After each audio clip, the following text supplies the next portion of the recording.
అందరం కళ్ళు మూసుకున్నట్లయితే ప్రార్థనతో ఆరాధన ప్రారంభించుకుందాం. స్తోత్రం తండ్రి, గొప్ప రాజానికి వందనాలు. స్తోత్రం తండ్రి, కృపగల దేవాదేవగల తండ్రికి వందనాలు. మీరు మా ఇలా ఎంతగానో కృప చూపుతున్న దాన్ని బట్టి మీకు వేలాది వందనములు స్తుతులు చెల్లిస్తున్నాం తండ్రి. ఎన్నిక లేని వారమైనప్పటికీ తండ్రి, మీరు మమ్మల్ని ఏర్పరచుకొని తండ్రి ఈ రీతిగా నీ మందిరంలో నిలబెట్టి నిన్ను స్తుతించే భాగ్యాన్ని నాకు మాకందరికి అనుగ్రహించిన దాన్ని బట్టి మీకు వందనములు స్తుతులు చెల్లిస్తున్నాం తండ్రి. అదేవిధంగా రావాల్సిన బిడ్డలు కూడా త్వరగా నడిపించండి. ఈ ఆరాధన అంతట్లో ఆది నుంచి అంతం వరకు మీరే ఆధిపత్యం వహించి మీరే మహిమ ఘనత ప్రభావం పొందమని కోరుతున్నాం తండ్రి. స్తోత్రం తెలిసే మా మధ్యన ఉండండి, మాతో మీరు మాట్లాడండి, కృప దయచేయమని కోరుతూ ఈ చిన్న ప్రార్థన చేసే పరిశుద్ధం నడిపెట్టుకుంటున్నాం తండ్రి. ఆమేన్. 285 నెంబర్ సాంగ్ పడుకుందాం. మా స్తుతి పాత్రుడా మా యేసయ్య అన్నమాట.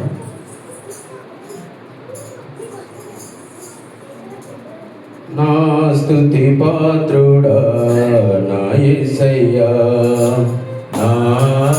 ఆరాధనకు నీవే యోగ్యుడవయ్యా, ఆరాధనకు నీవే యోగ్యుడవయ్యా, నా స్తుతి పాత్రుడా నా యేసయ్యా, నీ వాక్యమే నా పరవశము, నీ వాక్యమే నా ఆత్మకు ఆహారము, నీ వాక్యమే నా పరవశము, నీ వాక్యమే నా ఆత్మకు ఆహారము, నీ వాక్యమే నా పాదములకు దీపము, నీ వాక్యమే నా పాదములకు దీపము,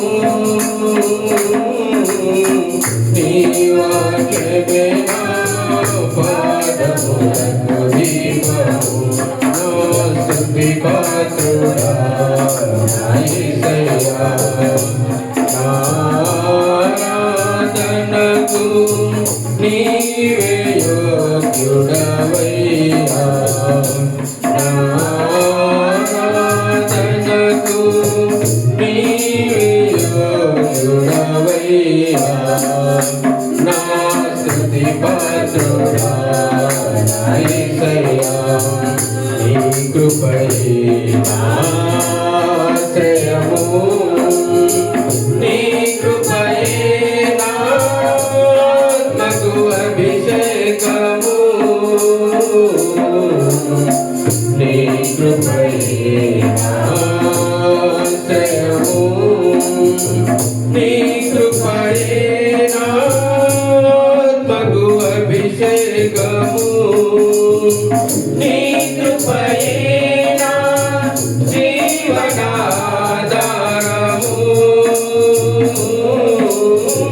నీ కృపయే నా జీవనాధారము,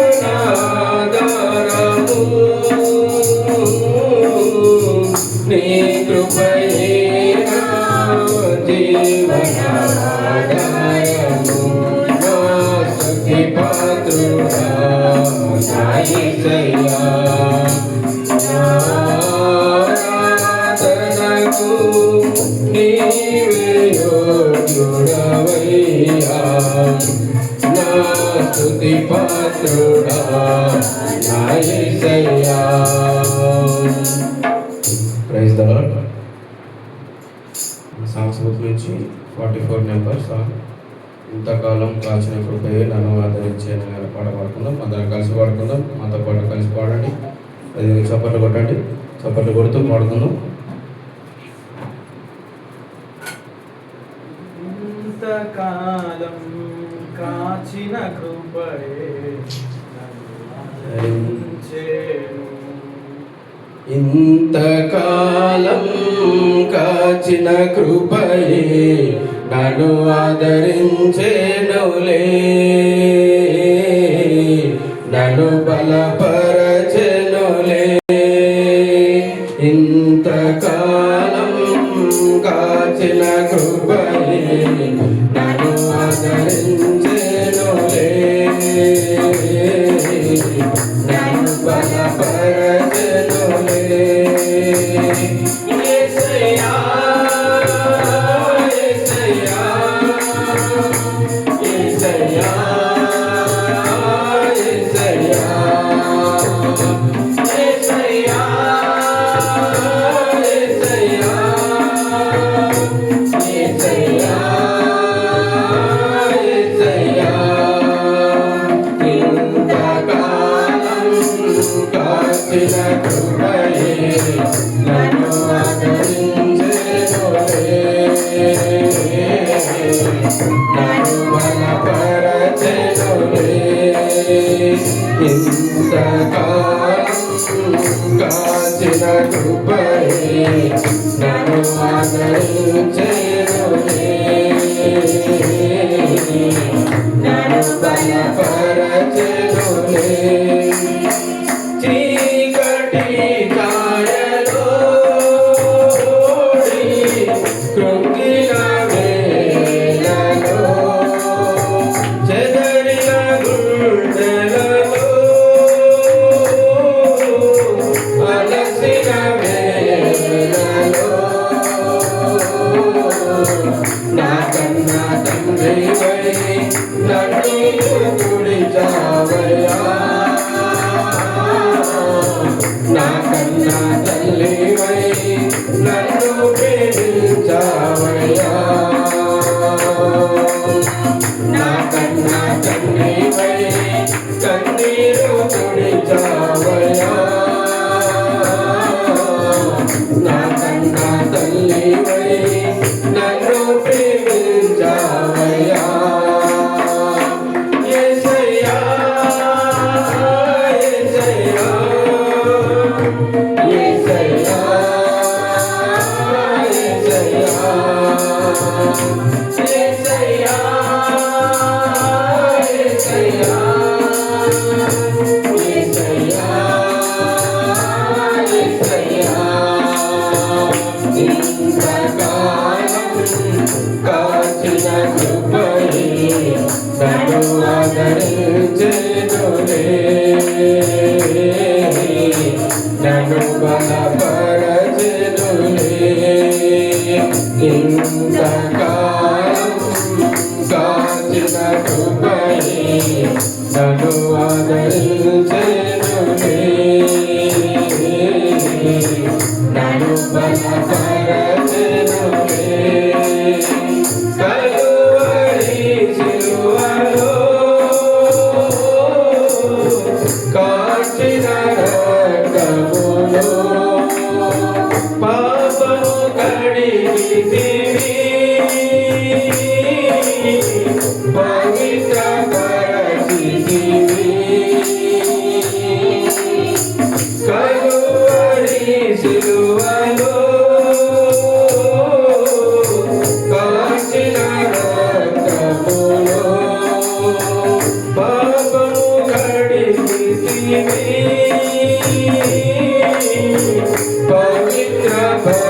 పవిత్రపరచితివి. పరిశుద్ధపరచి జీవమునిచ్చి పునఃకేదివా.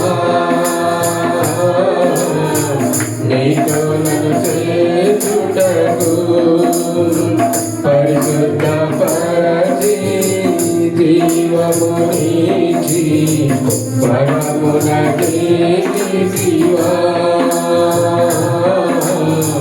నీతో నన్ను చేర్చుటకు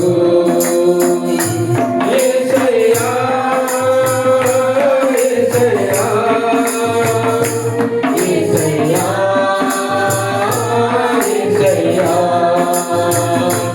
యేసయ్యా యేసయ్యా యేసయ్యా యేసయ్యా యేసయ్యా ఇంతకాలం కాచిన కృపయే నన్ను ఆదరించెనులే. నన్ను బలపరచెనులే. ఇంతకాలం కాచిన కృపయే నన్ను ఆదరించెనులే. నన్ను బలపరచెనులే. Praise the lord.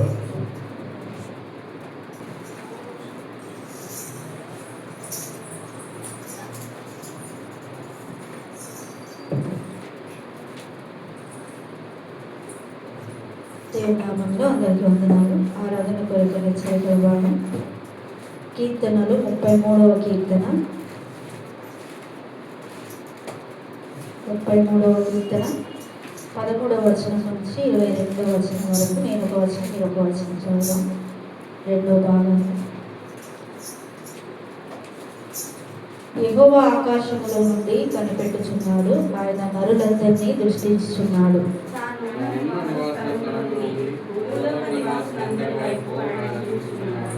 ఆయన వారందరి హృదయములను ఏకరీతిగా నిర్మించినవాడు, వారి క్రియలన్నీ విచారించువాడు, వారిని దర్శించువాడు.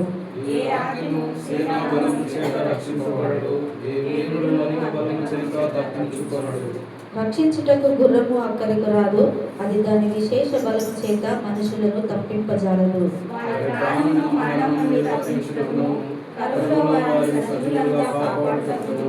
యెహోవా దృష్టి ఆయన యందు భయభక్తులు గల వారి మీదను, ఆయన కృప కొరకు కనిపెట్టు వారి మీదను నిలుచున్నది.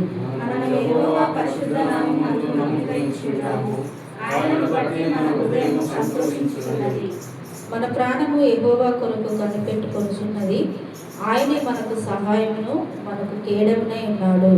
యెహోవా, మేము నీ కొరకు కనిపెట్టుచున్నాము, నీ చదవని వాక్యమును దేవుడు ఉదయకాల సమయంలో దేవుడు మన వెనుకలో దీవించుగాక. 33వ కీర్తన 2వ భాగంలో చూస్తున్నాం. పోయిన వారం 1వ భాగంలో చూసినాం కదా.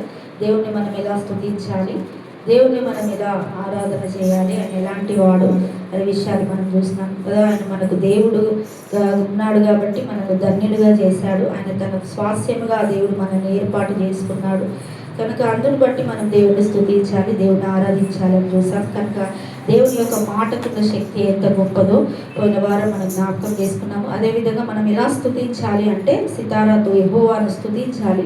స్తుతి చేయుట యథార్థవంతులకు శోభస్కరము. స్తుతి చేయుట అది మనకెంతో ఘనత, అది మనకెంతో దీవెన అని పోయిన వారం మనం జ్ఞాపకం చేశాము.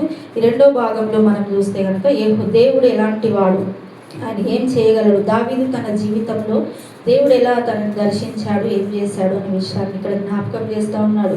యెహోవా ఆకాశము నుండి కనిపెట్టుచున్నాడు. ఇక్కడ 13, 14, 15, 16 వచనాల్లో మనం చూస్తే ఇక్కడ దేవుడు ఎలాంటి వాడు మనకు జ్ఞాపకం చేస్తూ ఉన్నాడు. మన దేవుడు ఎలాంటి వాడంటే ఆయన కనిపెట్టి చూసే దేవుడు మనందరినీ. తర్వాత ఆయన మనందరినీ దృష్టిస్తున్నాడు, ఆయన మనందరినీ చూస్తున్నాడని రాయబడింది. తర్వాత కింద వచనాలు చూస్తే మనందరినీ ఆయన దర్శిస్తాడు కదా. ఆయన చూసే దేవుడు, ఆయన కనిపెట్టి చూసే దేవుడు, దృష్టించేవాడు, ఆయన చూస్తున్నాడు, మనల్ని దర్శిస్తాడు. దావీదు జీవితంలో ఈ 4 విషయాలు తన జీవితంలో జరిగినాయి. తన కష్టకాలంలో ఉన్నప్పుడు, శత్రువుల చేతిలో ఉన్నప్పుడు, తన చిన్నతనంలో ఉన్నప్పుడు ఎవరు తనను పట్టించుకొని స్థితిలో, అరణ్యంలో గొర్రెలు కాచుకుంటున్నటువంటి పరిస్థితిలో ఉన్నప్పుడు, తన యోగక్షేమాలు, తన పరిస్థితిని ఎవ్వరు చూడనప్పుడు దావీదును దేవుడు చూశాడు కదా. చూస్తున్న దేవుడు అని హాగరు కూడా పేరు పెట్టింది. దావీదును దేవుడు చూశాడు, దావీదును దేవుడు దృష్టించాడు, కనిపెట్టాడు కదా. అపోస్తుల కార్యంలో ఉంటుంది, యెషయి కుమారుడైన దావీదును నేను కనుగొన్నాను, అతడు నా హృదయానుసారుడు అంటాడు. అంటే దావీదును దేవుడు కనిపెట్టి చూశాడు కదా. దేవుడు చూడట్లేదు అని మనం అనుకుంటాం. ఆయన ఆకాశంలో ఎక్కడో ఉన్నాము, మనం భూమి మీద ఉన్నాము, మనం చేసే క్రియలు చాటుగా చేసేటి ఏవి చూడట్లేదు అనుకుంటాం. కానీ ఆయన మనందరినీ స్పష్టంగా చూస్తున్నాడని దేవుని వాక్యం సెలవిస్తుంది. ఆయన దృష్టికి ఏది కూడా మరుగైనది ఏది లేదు, సమస్తము ఆయనకు తేటగా కనబడుతుందని దేవుని వాక్యంలో మనం చూస్తూ ఉంటున్నాం. కనుక ఆయన మనందరినీ చూస్తున్న దేవుడు అనే విషయాన్ని మనం గుర్తుపెట్టుకోవాలి. మనల్ని విచారణ చేసే దేవుడు, మనల్ని విచారణ చేస్తాడు. ఎంక్వైరీ, విచారణ అంటే ఏంటంటే ఎంక్వైరీ. ఎంక్వైరీ ఎవరు చేస్తారంటే ఎవరి గురించి అని బాగా తెలుసుకోవాలనుకున్నప్పుడు వారి గురించి మనం ఎంక్వైరీ చేస్తాం. కనుక దేవుడు మనందరి గురించి ఆయన విచారిస్తున్నాడు, మన యోగక్షేమాలను విచారిస్తున్నాడు, మన ఆత్మీయ జీవితం, మన భక్తి జీవితం ఎలా ఉందని విచారణ చేస్తూ ఉన్నారు. ఒకవేళ మనుషులు మనల్ని గురించి పట్టించుకోకపోవచ్చు, మన యోగక్షేమాలు ఎవరు అడగకపోవచ్చు, ఎలా ఉన్నారు ఏంటి అనేది, కానీ మనం బాధపడొద్దు ఆ విషయంలో. ఎందుకంటే మనల్ని గురించి విచారించి తెలుసుకునే దేవుడు మనకున్నాడు. అందును బట్టి మనం దేవుడిని స్తుతించాలి. మనల్ని కనుగొనే దేవుడు, మనల్ని దృష్టించే దేవుడు మనకున్నాడు. అంతేకాదు మనల్ని దర్శిస్తాడు. మన కష్టకాలంలో ఉన్నప్పుడు మనల్ని దర్శించే దేవుడు మనకున్నాడు. అందుకని అందును బట్టి మనం దేవుడిని స్తుతించే వారముగా మనం ఉండాలి కదా. గొర్రెల కాపరిగా ఉన్నప్పుడు దావీదును దేవుడు దర్శించి దేవుడు అభిషేకించి వాగ్దానం ఇచ్చి గొప్ప రాజునిగా చేసినట్టుగా మనం దేవుని వాక్యంలో మనం చూడగలుగుతాం. కనుక ఈ లోకంలో మనం చూడట్లేదు దేవుడు అని ఈ విధంగా కూడా మనం అనుకోవచ్చు. ఎందుకంటే మనం తప్పు చేసేటప్పుడు ఏం చేస్తారు, చాలామంది పాపం చేసేటప్పుడు ఏం చేస్తారంటే 4 దిక్కులు చూస్తాం కదా. ఇప్పుడైతే సీసీ కెమెరాల వైపు చూస్తూ ఉన్నారు కానీ పైకి చూడట్లేదు కదా. పైకి చూస్తే దేవుడు ఉన్నాడు అనే విషయాన్ని మనకు తెలుస్తుంది. పైనుంచి దేవుడు మన అందరినీ కనిపెట్టి చూస్తున్నాడు అనే విషయాన్ని గుర్తుపెట్టుకోవాలి. ఎందుకు ఆయన మనల్ని దృష్టిస్తూ ఆయన మనల్ని చూస్తున్నాడు అంటే కింద వచనాల్లో రాయబడి ఉన్నది కదా. 18వ వచనంలో చూస్తే వారి ప్రాణమును మరణము నుండి తప్పించడానికి, మన ప్రాణములను మరణము నుండి తప్పించడానికి, కరువులలో మనల్ని సజీవులుగా మనల్ని కాపాడుటకు నిత్యం ఆయన కనుదృష్టి మన మీద ఉంది అనే విషయాన్ని మనం గుర్తుపెట్టుకోవాలి కదా. మనం మరణమైపోకుండా ఈ లోకంలో మనము సజీవులుగా, ఆత్మీయంగా మనం సజీవులుగా ఉండాలి. అదేవిధంగా దేవుడు మనకు కరువులో మనల్ని సజీవులుగా కాపాడటకు ఆయన కనుదృష్టి మన మీద ఎల్లప్పుడూ ఉందనే విషయాన్ని మనం గుర్తుపెట్టుకోవాలి. కరువులో ఒకవేళ ఆత్మీయంగా దేవుని వాక్యంను గురించినటువంటి కరువు, ఒకవేళ లోక సంబంధంగా కరువు పరిస్థితుల్లో కూడా దేవుడు మనల్ని పోషించే పోషకుడుగా మనల్ని దృష్టించి మనకు కావలసినవన్నీ కూడా ఆయన ఇస్తున్నాడు. తన కుప్పిలు విప్పి ఆయన ప్రతి జీవి కోరికను ఆయన తృప్తిపరుస్తున్నాడు. ఎందుకు తృప్తిపరుస్తున్నాడు అంటే ఆయన మనందరినీ చూస్తున్నాడు కాబట్టి మనకి ఏది కావాలో అన్నీ కూడా ఆయన మనకు సమకూర్చే దేవుడుగా మనకున్నాడు. అందును బట్టి కూడా మనం దేవుణ్ణి మనం స్తుతించాలి, దేవుని ఆరాధన చేయాలి. ఇప్పుడు ఏదైనా హోటల్కి వెళ్ళి మనం భోజనం చేసామనుకోండి, బిల్లు కట్టకుండా వస్తే ఊరుకుంటారా? ఊరుకోరు కదా. దేవుడు మనకు అన్నీ ఇస్తూ ఉన్నప్పుడు దేవుడికి కృతజ్ఞతలు చెప్పాలి కదా. అనుదినం దేవుడు ఇచ్చిన ఆహారాన్ని బట్టి, అన్న వస్త్రాలను బట్టి, తింటున్న ప్రతిసారి మనం దేవునికి కృతజ్ఞత కలిగి మనం ఉండాలి. ఎందుకంటే చాలామంది ఏం చేస్తారు, ఇచ్చిన అన్నాన్ని మొక్కి తింటారు కదా. కొంతమంది ఆ విధంగా చేస్తూ ఉంటారు. కానీ అన్నం ఇచ్చిన దేవుణ్ణి మనం మొక్కాలి, అన్నం ఇచ్చిన దేవుణ్ణి మనం ఆరాధించాలి, అన్ని సమకూర్చిన దేవుణ్ణి మనము స్తుతించే వారంగా మన జీవితాల్లో అలవాటు చేసుకోవాలి. దావీదు తన జీవితంలో ఇలాంటి అలవాటును కలిగి ఉన్నాడు కాబట్టి దేవుడు ఎలాంటి వాడు అనే విషయాన్ని జ్ఞాపకం చేస్తున్నట్టుగా మనం చూస్తూ ఉంటున్నాం. ఆ తర్వాత కింద వచనాల్లో చూస్తే దేవుని దృష్టి ఎవరి మీద ఉంటుంది, మరి దేవుని దృష్టి ఎవరి మీద ఉంటుంది అంటే కింద వచనాల్లో చూస్తున్నట్లయితే ఆయన కృప కొరకు కనిపెట్టే వారి మీద, యెహోవా యందు భయభక్తులు గలవారి మీద ఆయన దృష్టి ఉన్నది. తన కృప కొరకు ఎవరైతే కనిపెడతా ఉన్నారో వారి మీద ఆయన దృష్టి నిలిపి ఉన్నది అని మనం ఈ వాక్య భాగంలో మనం చూస్తూ ఉంటున్నాం. మరి దేవుని దృష్టి మన మీద ఉండాలంటే ప్రత్యేకంగా అందరినీ చూస్తున్నాడు దేవుడు. ప్రత్యేకంగా మనల్ని చూడాలంటే మన దేవుని యందు భయభక్తులు కలిగి ఉండాలి. తర్వాత ఆయన కృప కొరకు నిత్యము ఆయన వైపు మనం చూస్తూ ఉంటే దేవుని దృష్టి మన మీద నిలిచిపోతుంది. ఇప్పుడు అందరినీ చూస్తూ ఉన్నాం కానీ ఎవరైనా ఒక్కరి మీదకి మన దృష్టి వెళ్తుంది కదా, నిలిచిపోతుంది కదా. గుడ్డి భర్తిమైను మనం చూస్తే దావీదు కుమారుడు నన్ను కరుణించి మరి బిగ్గరగా కేక వేస్తాడు. అక్కడ ఉన్నటువంటి వారందరూ ఆయనను ఆపుతూ ఉంటారు. కానీ యేసుప్రభు ఏం చేస్తాడంటే ఆ గుడ్డివాని కేకను విని అక్కడ నిలిచిపోయినాడు. ఈ రోజున దేవుని దృష్టి మన మీద, మన కుటుంబం మీద నిలిచిపోవాలి అంటే మనం యెహోవా యందు భయభక్తులు కలిగిన వారంగా ఉండాలి. అంతేకాకుండా ఆయన కృప కొరకు నిత్యము మనము కనిపెట్టే వారంగా ఉండాలని దేవుని వాక్యం ద్వారా దేవుడు మనల్ని హెచ్చరిస్తూ ఉంటున్నాడు. తర్వాత కింది వచనాలు చూస్తే ఆయనను బట్టి మన హృదయము సంతోషించుచున్నది. మనం యెహోవా యందు నమ్మిక ఉంచితే 20వ వచనంలో చూస్తే మనం యెహోవా యందు నమ్మిక ఉంచితే ఆయనను బట్టి మన హృదయం ఎప్పుడు కూడా సంతోషిస్తుంది. మన ప్రాణము యెహోవా కొరకు కనిపెడితే ఆయన మనకు ఎప్పుడు కూడా సహాయమును, మనకు కేడమునై ఉంటాడని కీర్తనకారుడు వివరిస్తున్నాడు. కనుక మనం ఎప్పుడు కూడా దేవుని యందు నమ్మిక ఉంచాలి. అప్పుడు మన హృదయం ఎప్పుడు కూడా సంతోషంగా ఉంటుంది. తర్వాత దేవుని కొరకు మనము కనిపెట్టుకొని ఉండాలి. ప్రతి విషయంలో మనుషుల కొరకు కనిపెట్టడం కంటే దేవుని కొరకు మనం కనిపెట్టుకొని ఉంటే దేవుడు మనకు సహాయము, ఆయన మనకు కేడముగా ఉంటాడు. కనుక ఈ నిత్యము తర్వాత కింది వచనాల్లో చూస్తే అయితే నీ కృప ఎప్పుడు మా మీద నుండునుగాక అంటాడు. నిజంగా దేవుని కృప నిత్యము మన మీద ఉండాలంటే మనం దేవుని యందు నమ్మిక ఉంచాలి, ఆయన కృప కొరకు కనిపెట్టాలి. ఆయన యందు భయభక్తులు కలిగి మనం జీవించినట్లయితే యెహోవా కనుదృష్టి మన మీద ఉంటుంది. ఆయన మనల్ని చూస్తున్నాడు, ఆయన మనల్ని దర్శిస్తాడు, ఆయన మనల్ని దీవిస్తాడు. అందును బట్టి మనం దేవుని స్తుతించాలి. దేవుని స్తుతించడం అంటే ఏంటి అని అంటే దేవుని యొక్క గొప్పతనాన్ని ఎరిగి ఆయన ఎలాంటి వాడు నిత్యము ఆయనను పొగడమే దేవుని స్తుతించడం. ఈ 33వ కీర్తనలో చాలా విషయాలు రాయబడి ఉన్నాయి. ఆయన వాక్యం యథార్థమైనదని, దేవుని వాక్యం యథార్థమైనది, అందుని బట్టి నేను నిన్ను స్తుతిస్తున్నాను అని చెప్పొచ్చు. దేవుని మనం యెహోవా నీ కృప చేత నువ్వు భూలోకాన్ని నింపి ఉన్నావు అంటాడు. దాన్ని బట్టి మనం దేవుని స్తుతించవచ్చు కదా. ఈ విధంగా నీ నోటి మాట చేత సమస్తమును నువ్వు కలగజేసావని చెప్పి దేవుని మనం స్తుతించాలి. నీ గుప్పిలి విప్పి ప్రతి జీవి కోరికను తృప్తిపరిచే దేవుడు అని చెప్పి ఇవన్నీ మనం నోటితో ఉచ్చరిస్తూ మనం దేవుని స్తుతించినప్పుడు దేవుడు నిజంగా మన స్తుతుల మీద ఆయన ఆసీనుడు ఉంటాడు. మనం స్తుతించే విధానాన్ని బట్టి దేవుడు ఆనందిస్తాడు. దేవుడు తన కనుదృష్టి ఎప్పుడు కూడా మన మీద ఉంచుతాడనే విషయాన్ని 33వ కీర్తన ద్వారా దేవుడు మనల్ని హెచ్చరిస్తున్నాడు. కనుక దేవుడు చేసిన మేలాన్ని జ్ఞాపకం చేసుకొని ఉదయకాల సమయంలో మరి కొద్ది మాటలు దేవుడు దీవించినగాక మనం అందరం కూడా దేవుని సన్నిధిలో దేవుని చేసిన మేలన్నిటిని జ్ఞాపకం చేసుకొని దేవుని స్తుతించి కొద్ది నిమిషాలు దేవుని యొక్క గొప్పతనం ఏంటిదో అలా దేవుని స్తుతిద్దాం, దేవుని ఆరాధన చేద్దాం. ఆయన ఎలాంటి వాడు, ఆయన ఏం చేయగలడు, ఆయన మన జీవితంలో ఏం చేస్తున్నాడు, ఆయన దృష్టిలో ఆయన నిత్యమైన జ్ఞాపకంలో ఇప్పటి వరకు దేవుడు మనల్ని ఉంచాడు కదా. అందుని బట్టి అవన్నీ గుర్తు చేసుకొని తలపోసుకుంటూ వారమంతటిలో దేవుడు చేసిన మేలన్నిటిని మనం జ్ఞాపకం చేసుకొని దేవుడు స్తుతిద్దాం. అందరం కూడా దయచేసి నోరు తెరిచి దేవుని స్తుతించి దేవుని ఆరాధన చేద్దాం. వారమంతట్లో వ్యక్తిగతంగా చేసిన మేలను, కుటుంబంగా దేవుడు మన జీవితాల్లో చేసిన మేలను జ్ఞాపకం చేసుకుందాం. దేవుని స్తుతించి దేవుని ఆరాధిద్దాం.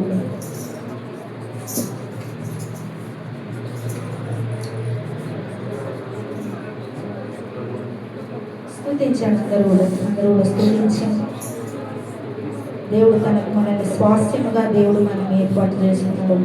అందును బట్టి కూడా దేవుడు మనం స్తుతించి దేవుని ఆనందిద్దాం. అందరం కూడా స్తుతించి దేవానికి స్తోత్రం.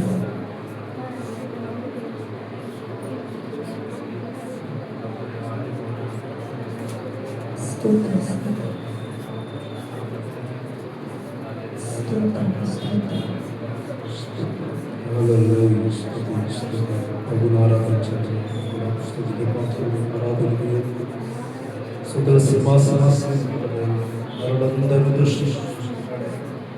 వారి క్రియలను విచారించు కనిపెట్టువారు ఆయన దృష్టి నుంచి ఆయన సంతోషించు, మనకు సంతోషాన్ని కలిగించు, మనకు సహాయం చేయవాడు. ప్రేమించేదన్ అధికముగా ఆరాధింతు ఆసక్తితో, ప్రేమించేదన్ అధికముగా ఆరాధింతు ఆసక్తితో, నిన్ను పూర్ణ మనసుతో ఆరాధింతు నా పూర్ణ బలముతో,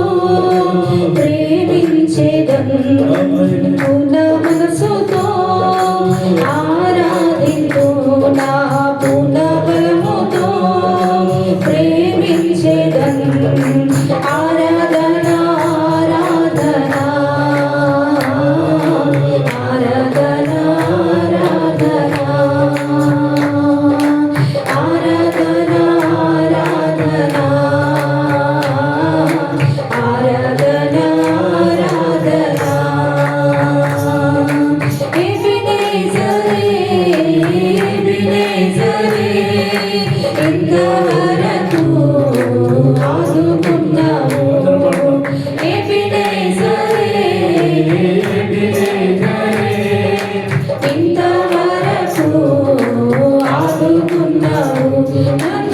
ఇంతవరకు ఆదుకున్నావు అయ్యా, ఇంతవరకు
తండ్రి దేవా నీకేనయ్యా ఆరాధనా స్తోత్ర బలి తండ్రి దేవా నీకేనయ్యా తండ్రి దేవా నీకేనయ్యా తండ్రి దేవా నీకేనయ్యా తండ్రి దేవా నీకేనయ్యా తండ్రి దేవా నీకేనయ్యా శుభవేళ స్తోత్ర బలి తండ్రి దేవా నీకేనయ్యా ఆరాధనా స్తోత్ర బలి తండ్రి దేవా నీకేనయ్యా శుభవేళ స్తోత్ర బలి తండ్రి దేవా నీకేనయ్యా ఆరాధనా స్తోత్ర బలి తండ్రి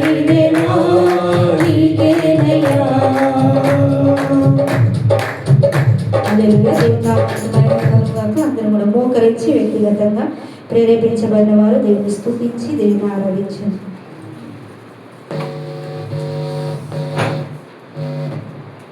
చేయండి ఆరాధన. ప్రేరేపించబడిన వారు దేవుని స్తుతించి ఆరాధించండి.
దేవా నీకే వందనాలు స్తోత్రం. నీలాగా ఆదరించే వారు ఎవరు లేరు ప్రభా ఈ లోకంలో. ఆయన నేను ఒక్కడే నమ్మరాని దేవుడుగా నీవు నాకు మాకున్న దాన్ని నీకు వందనాలు. నేనైతే నమ్మరాన దాన్ని కానీ నువ్వైతే నిత్యము నాయన నమ్మకత్వాన్ని చూపిస్తున్నాను. నీకు వందనాలు స్తుతిస్తున్నానయ్యా.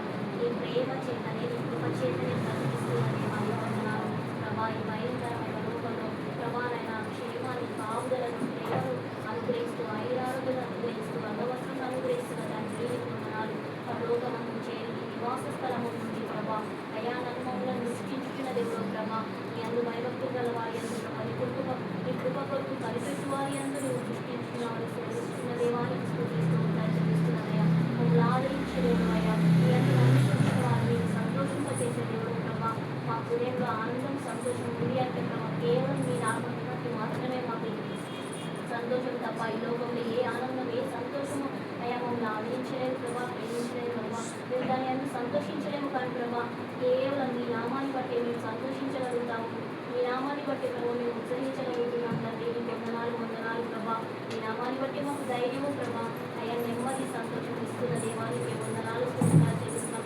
ఎక్కడ చూసినాను ప్రభా క్షేమం లేదు దినములలో, మరణం పొంచినటువంటి దినములలో ప్రభా నిత్యమునైనా క్షేమాన్ని భద్రతను ఇస్తున్న దేవుడు ప్రభా. గద్ద రెక్కల మీద మోసుకొని వస్తున్నట్లుగా మమ్మల్ని మోసుకొని వస్తున్న దేవుడవు ప్రభా. నీకు వందనాలు తండ్రి. ఇలాంటి దేవుడు కాదు నాకు వందనాలు దేవా. నీ నివాస స్థలాన్ని విడిచిపెట్టి ప్రభా, నీ నిత్యత్వాన్ని విడిచిపెట్టి ప్రభా మా కొరకు ఒక సామాన్యమైన మానవుడిగా జన్మించి ప్రభా నాకు రక్షణ ఇచ్చడం ప్రభా ఈ లోకంలో ఈరుడుగా జన్మించిన తండ్రి నీకు వందనాలు.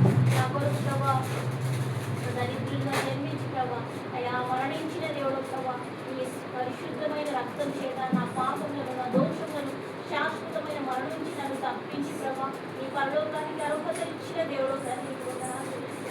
నీ ప్రేమ చేత నన్ను రక్షించుకున్న దేవుడు తండ్రి అయా నేను తల్లి గర్భంలో నేను పుట్టక ముందే ప్రభా ఈ రక్షణ ప్రణాళికలో నన్ను ఏర్పాటు చేసుకున్నందుకు నీకు స్తోత్రాలు అయ్యా. ఈ లోకంలో ఎవ్వరికి ఏమి ధన్యత భాగ్యములు నాకు ఇచ్చిన ఈ రక్షణ భాగ్యులు నాకు ఇచ్చిన తండ్రి నీకు వందనాలు. ఈ రక్షణ వస్త్రం ధరింప చేసినందుకు నీకు లెక్కలేదు స్తోత్రాలయ్యా.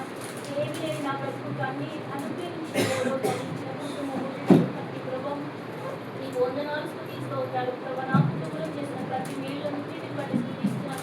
ముఖ్యంగా నాకు ఇచ్చిన రక్షణకై లెక్కలేని స్తుతి స్తోత్రాలు చెల్లిస్తూ నీ సన్నిధిలో నిన్ను స్తుతించడానికి ఆరాధించడానికి ప్రభా ఇచ్చిన భాగ్యాన్ని బట్టి నీకు వందనాలు. నీ యొక్క నాయన శరీర రక్త మాంసాలను బట్టి స్తుతిస్తూ ఆరాధిస్తూ వేసినప్పుడు త్యాగాలను బట్టి స్తుతిస్తూ ఆరాధిస్తూ వేసినాం జీవిస్తూ సమర్పిస్తున్నాను ప్రభా తండ్రి.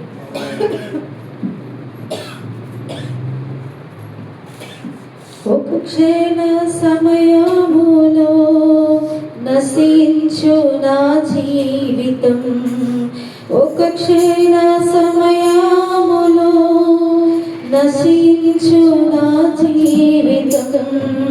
నా హృదయం మార్చితివి దేవా కృపతోనే జీవించుటకై. నా హృదయం మార్చితివి దేవా కృపతోనే జీవించుటకై. నా ప్రియమైన యేసు ప్రభు వేలాది స్తోత్రములు నీవిచ్చిన రక్షణకై దేవా స్తోత్రము స్తోత్రములు. నీవు చేసిన ఉపకారముకై దేవా స్తోత్రము స్తోత్రములు. నా ప్రియమైన యేసు ప్రభు వేలాది స్తోత్రములు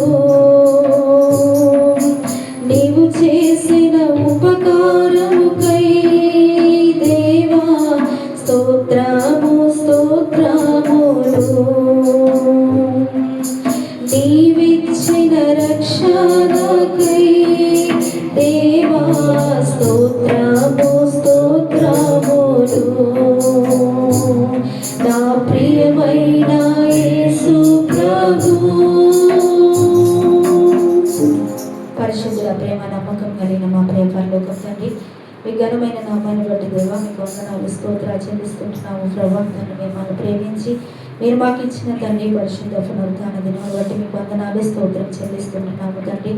ఆకాశం మహాకాశంలో పట్టజాలని గొప్ప దేవ, నిన్న నేడు నిరంతరము ఏకరీతిగా ఉండే దేవ, నమ్మకమైన వాడ, మాకు చాలిన వాడ, మీకు వందనాలు స్తోత్రాలు చెల్లిస్తుంటున్నాము తండ్రి. ఏమని నేను స్తుతించగలం, ఏమని నేను పొగడగలము ప్రభా. దేవా, నీ ప్రేమ ఎంత గొప్పది, నీ ప్రేమ వాత్సల్యత, నీ కరుణను బట్టి నాయన మీకు వందనాలు. ఎప్పుడో నశించిపోవలసిన మా జీవితాలను తండ్రి దినదినము నూతనంగా నీ వాత్సల్యత మా ఇళ్ళ కనపరుస్తూ నిత్యము మా యందు నీ కనుదృష్టి ఉంచి ప్రభా మమ్మల్ని దర్శిస్తూ దేవా మమ్మల్ని తృప్తిపరుస్తూ ప్రభా ఇంతవరకు మమ్మల్ని సజీవ లెక్కలు ఉంచారు. అందును బట్టి మీకు వందనాలు స్తోత్రం ప్రభు చెల్లిస్తుంటున్నాం. ఏదో వ్యక్తిగతంగా కుటుంబంగా సంఘముగా మీకు చేసిన ప్రతి మేలును బట్టి నాయన మీకు వందనాలు స్తోత్రాలు చెల్లిస్తుంటున్నాము తండ్రి. తండ్రి పాపములు శాపములు నశించిన మమ్మల్ని వెతికి రక్షించడానికి దేవా తండ్రి నీ మహిమనంతటి విడిచి మీరు మా కొరకు నిత్యునిగా ఈ లోకంలోకి వచ్చిన విధానం బట్టి మీకు వందనాలు స్తోత్రం దేవా. మీరు మా కొరకు నీ సమస్తాన్ని మీరు మా కొరకు దారపోసిన దేవా మీకు వందనాలు స్తోత్రం చెల్లిస్తుంటున్నాం. మాకు సహాయముగా మాకు కేడముగా తండ్రి మీరు మాకున్నందుకు మీకు వందనాలు స్తోత్రం చెల్లిస్తుంటున్నాము దేవా. నీ సన్నిధానంలో ఈ విధంగా చేరి నేను స్తుతించే కృపను మాకు ఇచ్చావు దేవా. నీ ధన్యతను మాకు ఇచ్చావు తండ్రి. నీకు స్తోత్రం నాయన. నీ సొత్తుగా నీ స్వాస్యముగా మీరు మమ్మల్ని ఏర్పాటు చేసుకున్నందుకే మీకు వందనాలు స్తోత్రం చెల్లిస్తుంటున్నాము తండ్రి. అనేక సార్లు నిన్ను మరచి విడిచి ప్రభా మేము తిరుగుతున్నట్లు ఈ లోకంలో ప్రభా అయినప్పటికీ నేను ఈ ప్రేమను మా ఎడల విడువక ఎడబాయక మమ్మల్ని ప్రేమిస్తున్న దేవా మీకు వందనాలు స్తోత్రం చెల్లిస్తుంటున్నాను దేవా. మీరు ఇచ్చిన గొప్ప రక్షణను బట్టి మీకు స్తోత్రాలు చెల్లిస్తూ మీరు చేసిన ఉపకారములన్నిటిని బట్టి నేను స్తుతిస్తూ నేను గణపరుస్తూ ప్రభా ఉదయకాల సమయంలో ప్రభా నీ సన్నిధానంలో నిలబడి నిన్ను స్తుతించే భాగ్యమును నాకు ఇచ్చినందుకే మీకే కృతజ్ఞతలు చెల్లించుకుంటూ ప్రభా తను మరొకసారి మీరు చేసిన మేళ్ళన్నిటిని తలపోసుకొని ఏమిచ్చి మీరు నన్ను తీర్చలేక నన్ను నేను తగ్గించుకొని ఘనమైన నామమును హెచ్చిస్తూ గణపరుస్తున్నాను. ఈ కొద్ది స్తుతి ఆరాధన మీకే సమర్పిస్తుంటున్నారు మా తండ్రి. ఆమేన్.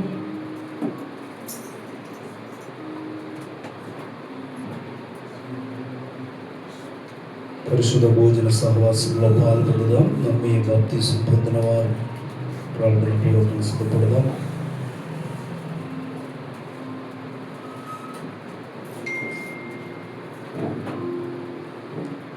యేసు ప్రభువు మన కొరకు ఈ లోకానికి దిగి వచ్చి మానవుడిగా శిలువ యాగం చేయబడి ఆయన ప్రేమను ఆయన త్యాగమును వ్యక్తపరిచి మన శాప పాపములు కొట్టివేసి పాప పరిహారార్థమైన శిక్షను అనుభవించి మనకిచ్చిన రక్షణ బట్టి పాప క్షమాపణను బట్టి ప్రభువును జ్ఞాపకం చేసుకుని ఆయన బలియాగమును జ్ఞాపకం చేసుకుని యోగ్యముగా ప్రభు భోజనంలో పాల్గొందాం. నమ్మి బాప్తీసం పొందిన వారు ప్రార్థన పూర్వకంగా లేచి నిలబడండి. పాత్రలు దగ్గరకు వచ్చినప్పుడు చిన్న ముక్క పాత్రలు చేతులకు తీసుకోండి. అందరం ఒకేసారి కృతజ్ఞతలు చెల్లించి ప్రభు భోజన సంస్కారంలో పాల్గొనదాం. ఇది నిజమైన ఆహారం, నిజమైన పానీయం. దీన్ని తిని త్రాగిన వాడిని నిత్యం బలవాడని లేఖనం చెప్తుంది. ఇది నిత్య కొరకైన జీవాహారము, మన పాపములకు పరిహారం చేసింది, కొత్త నిబంధనను నిలిపింది. ఈ పాత్ర ఆయన జ్ఞాపకం చేసుకుందాం. ఎవడ యోగ్యంగా రొట్టెని తిని ఆ పాత్రను త్రాగకూడదు.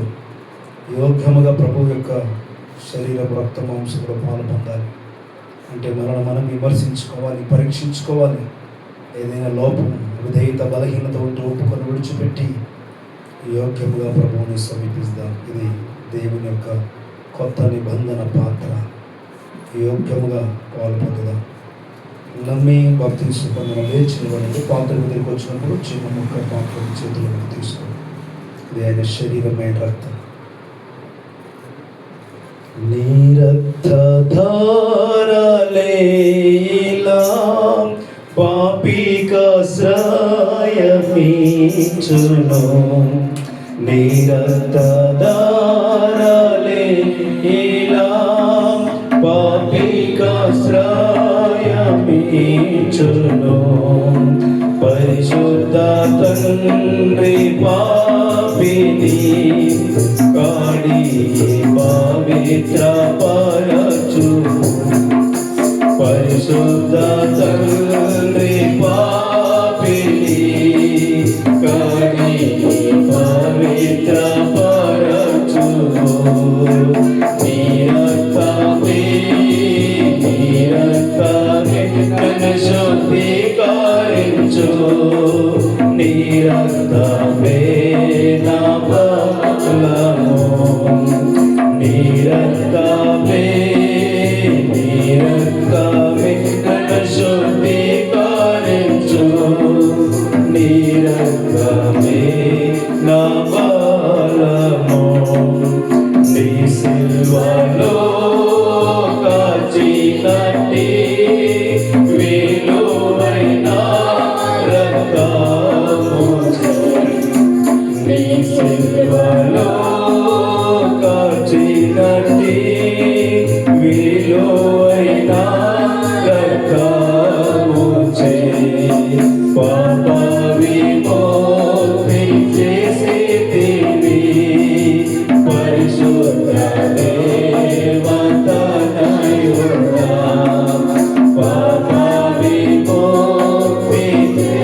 ఎవరికైనా రొట్టె కానీ ద్రాక్షరసం కానీ రాకపోతే ముందుకు వచ్చి తీసుకో.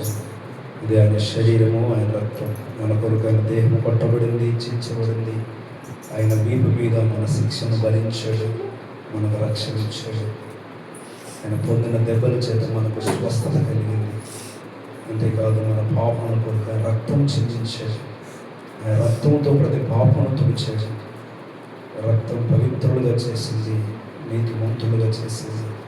ఆయన జ్ఞాపకం చేసుకుందాం.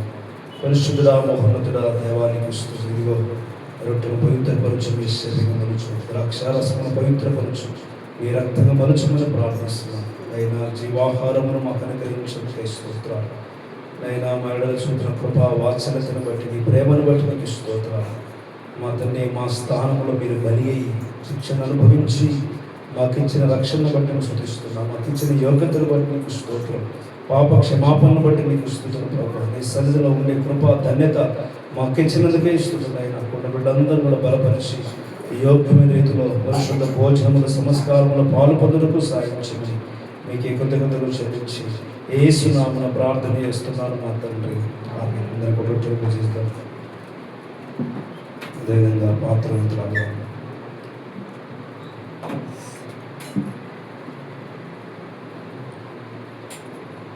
నశించు వారికి నీ సిలువ వెర్రితనముగనున్నది. నశించు వారికి నీ సిలువ వెర్రితనముగనున్నది. రక్షింపబడుచున్న పాపికి దేవుని శక్తి అయ్యున్నది. రక్షింపబడుచున్న పాపికి దేవుని శక్తి అయ్యున్నది. నీ రక్తమే నన్ను శుద్ధీకరించు. నీ రక్తమే నా భాగ్యము.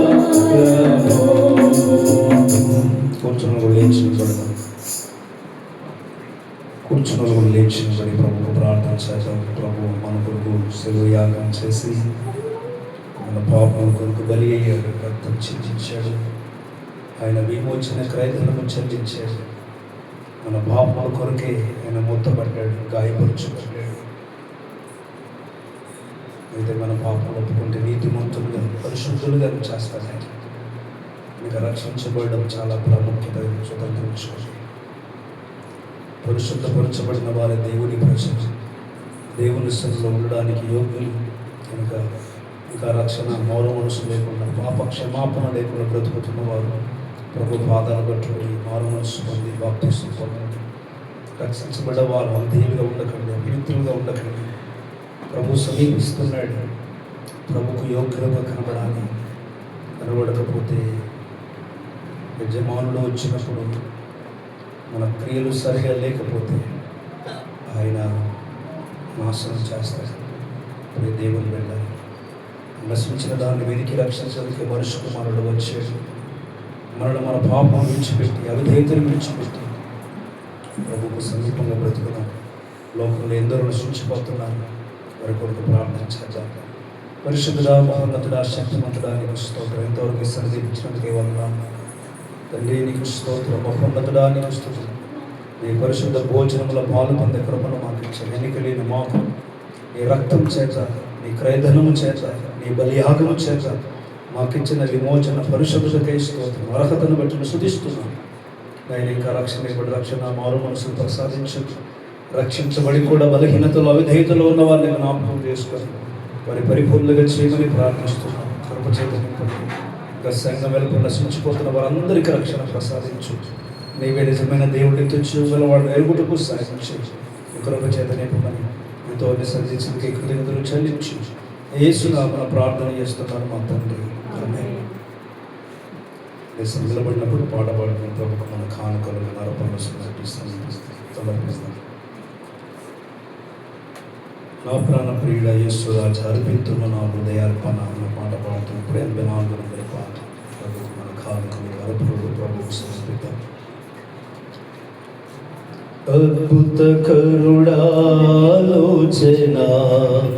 ఆశ్చర్య సమాధాన ప్రభువా, అద్భుత కరుణా ఆలోచన ఆశ్చర్య సమాధాన ప్రభువా, బలవంతుడా బహుప్రియుడా మనోహరుడా మహిమారాజా స్తుతించెదము. బలవంతుడా బహుప్రియుడా మనోహరుడా మహిమారాజా స్తుతించెదము. నా ప్రాణ ప్రియుడా యేసురాజా అర్పిస్తున్నా హృదయార్పణ విమోచనగా నా మూలతో సౌందర్య ప్రేమ స్తుతులతో విమోచనగా సౌందర్య ప్రేమ స్తుతులతో నమస్కరించి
కూర్చుందాం. కానుకల కొరకు దేవుని వాక్యం కొరకు ప్రార్థన చేద్దాం. దయాసంగా ప్రార్థన చేస్తాం. ముందుకొచ్చి అందరూ కూడా ఏకీభవిస్తాం. తల్లి వచ్చి ఎంతబడిన అర్పణల కొరకు దేవుని వాక్యం కొరకు దయాసంగా ప్రార్థన చేస్తాం.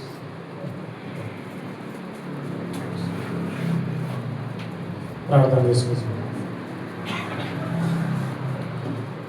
సకల ఆశీర్వాదాలకు కారణభూతుడైన మా యేసయ్య, మీ పాదాలకు వందనాలు స్తోత్రాలు చెల్లిస్తున్నాం. ఇది ఇప్పటివరకు మీ సన్నిధిలో మిమ్మల్ని మహిమపరచడానికి అయా సంఘముగా సమాజంగా సమపరచడాన్ని బట్టి మీకు వందనాలు చెల్లిస్తున్నాం. ఇదిగో తన ప్రభా కలిమిల నుంచి లేమిల నుంచి అయా తను ఉన్న దాంట్లో నుంచి నైనా మీ సన్నిధిలో అయా తన్ని సమర్పించడానికి వచ్చిన ప్రతి బిడ్డను బట్టి నీకు వందనాలు. సమర్పించిన ప్రతి హస్తాన్ని దీవించండి, ఆశీర్వదించండి ప్రభా. నీకు వందనాలు అయా దేవా, నీకు వందనాలు ప్రభా. సొంత మందిరంలో మీరు మాకు కూడిపోతున్నందుకు నీకు వందనాలు. ఈ సంఘాన్ని మీరు ప్రేమించి అయా ప్రభా మార్గాలు తెలుస్తున్నందుకు నీకు వందనాలు చెల్లిస్తున్నాము నాయన. ఏది కూడా సంఘంలో కొద్దిగా ఉండకూడనట్లు అయా మీరు ధన సమృద్ధిని సంఘానికి మీరు ఇచ్చి మీ నామానికి మహిమ తెచ్చుకోండి. అదే రీతిగా ప్రభు నాయన ఇదిగో తల్లి ప్రభా, మీరు మాతో నాతో మా అందరితో మీ వాక్యం ద్వారా మాట్లాడండి. మీ దాసు నిలబెట్టుకొని అయా సంఘ క్షేమాభివృద్ధి కొరకై నాయన అయా తల్లి ప్రభా ఈ యొక్క అయా సంఘము ఎలా ఉండాలో తల్లి ప్రభా నాయన మీ యొక్క మేల్కొల్పులను అయా తండ్రి ప్రభా నాయన మీ ఉద్దేశములను సంఘానికి తెలియజేసి మహిమ పొందమని ఈ యొక్క సంఘాన్ని బట్టి సేవకులను బట్టి తండ్రి ప్రభా మీకు కృతజ్ఞతాస్తుతి స్తోత్రాలు వందనాలు చెల్లిస్తూ నజరేయుడైన యేసు నామమున ప్రార్థిస్తున్నాము తండ్రి ఆమేన్. Thank you brother. ప్రార్థన విందాం. రాజు ముందుకు వచ్చి ప్రకటన చేస్తాం.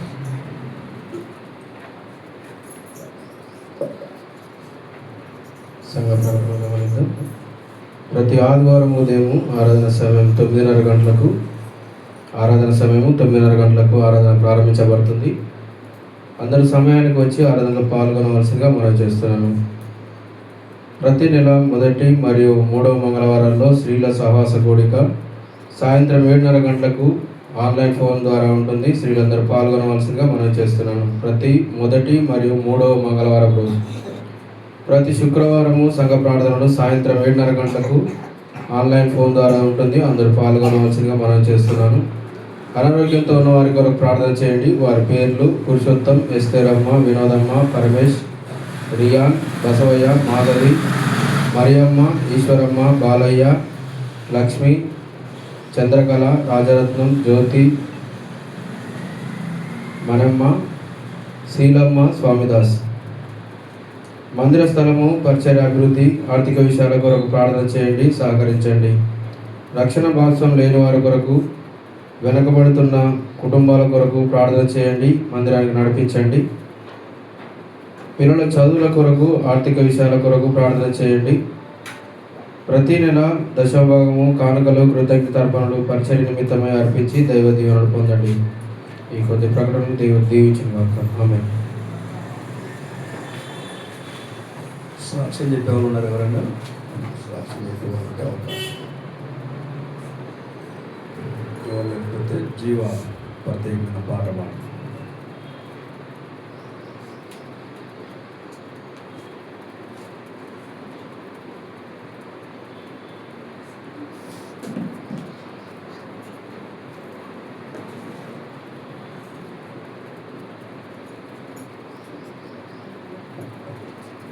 దేవుని వాళ్ళని అందరికీ ఉన్నాడు. నా సాక్ష్యం ఏంటంటే దేవుడు చిన్న ప్రమాదం నుంచి తప్పించాడు. లాస్ట్ వెనస్డే రోజు నేను ఆల్రెడీ నాకు విషయం జరిగింది కదా, సో నేను వర్క్లో కొంచెం వెనుకబడ్డా అనమాట. రీజన్ వైజ్ నాతో పాటు వర్క్ చేసే వాళ్ళందరూ ఇప్పుడు కొంచెం ఈ మంత్ బాగా వర్క్ చేశారు. వాళ్ళ పర్ఫార్మెన్స్ ఉంది, నాదేం లేదు. సరే అని మన మోదీనగర్లో మన దగ్గర అది ఫెడరల్ బ్యాంక్ మొత్తం బొరబండ పాస్టర్ మొత్తం మన దగ్గర అకౌంట్ ఉందన్నమాట. అయితే ఇంకొక పాస్టర్ అది ట్రస్ట్ అది ఓపెన్ చేయాలంటే అకౌంట్ అక్కడికి ఆల్రెడీ సైన్స్ తీసేసుకున్నాను. తర్వాత 2 సైన్స్ మిస్ అయినాయని చెప్పి మళ్ళీ వెళ్తున్నప్పుడు పాస్టర్ దగ్గరికి అక్కడ రోడ్డు వాటరింగ్ చేస్తున్నారు అనమాట. ఆల్రెడీ రోడ్ దగ్గర చెట్లు ఉంటాయి కదా మధ్యలో, అవన్నీ వాటరింగ్ చేస్తే సో రోడ్ మొత్తం తడిగా ఉంది. అండ్ ఒక పెద్ద అయినా 45 ఏళ్ళ ఏజ్ ఉంటుంది. ఆ పక్క గల్లి నుంచి మెయిన్ రోడ్ మీద నుంచి ఈ గల్లీలోకి పాస్ అవుతున్నాడు. అతను నన్ను చూడట్లేదు అసలు, కనీసం మెయిన్ రోడ్ మీద ఎవరు వస్తున్నారు ఏంటని కూడా చూడలేదు. నేను 30-40 స్పీడ్లోనే ఉన్నాను. ఆయన నన్ను ఇంకా చూడట్లేదు.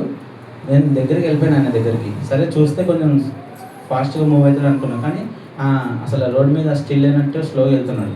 సో నేను దగ్గరికి వెళ్ళిపోయి ఇంకా సడన్గా ఆయన చూడకపోయేసరికి నేను బ్రేక్ వేసాను. ఆ బ్రేక్కి టైర్స్ ఇంకా ఫ్రిక్షన్ ఏం దానికి లేక స్కిడ్ అయిపోయాను నేను లెఫ్ట్ సైడ్కి మొత్తం. అట్లనే హెల్మెట్ అక్కడ పడిపోయింది, నేను కింద పడిపోయిన బండి. నేను అప్పటికి మ్యాక్సిమం జంప్ అయినా కానీ ఈ లెగ్ మాత్రం ఉండిపోయింది, నా కాలు మీద బండి పడిపోయింది. అండ్ నేను కూడా చెయ్యి గట్టిగా మోపేశాను సడన్గా. అప్పటి నుంచి కొంచెం ఇక్కడ అండ్ లెగ్ నొప్పి వస్తుంది. దాని గురించి మీరు ప్రార్థన చేయండి.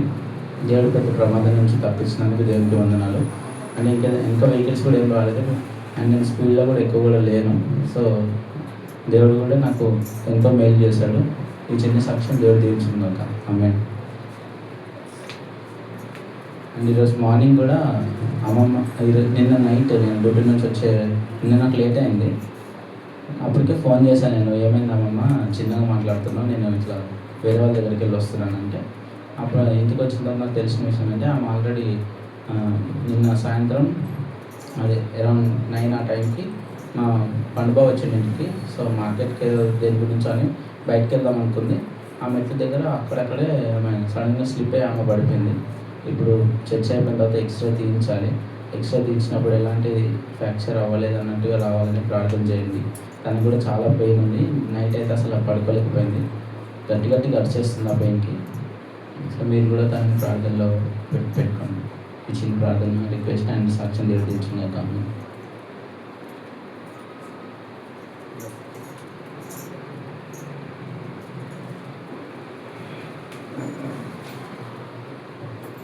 హల్లెలూయా.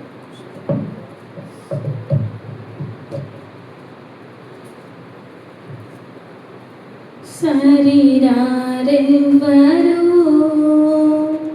నా ప్రియుడైన యేసయ్యకు, శరీరారెవ్వరు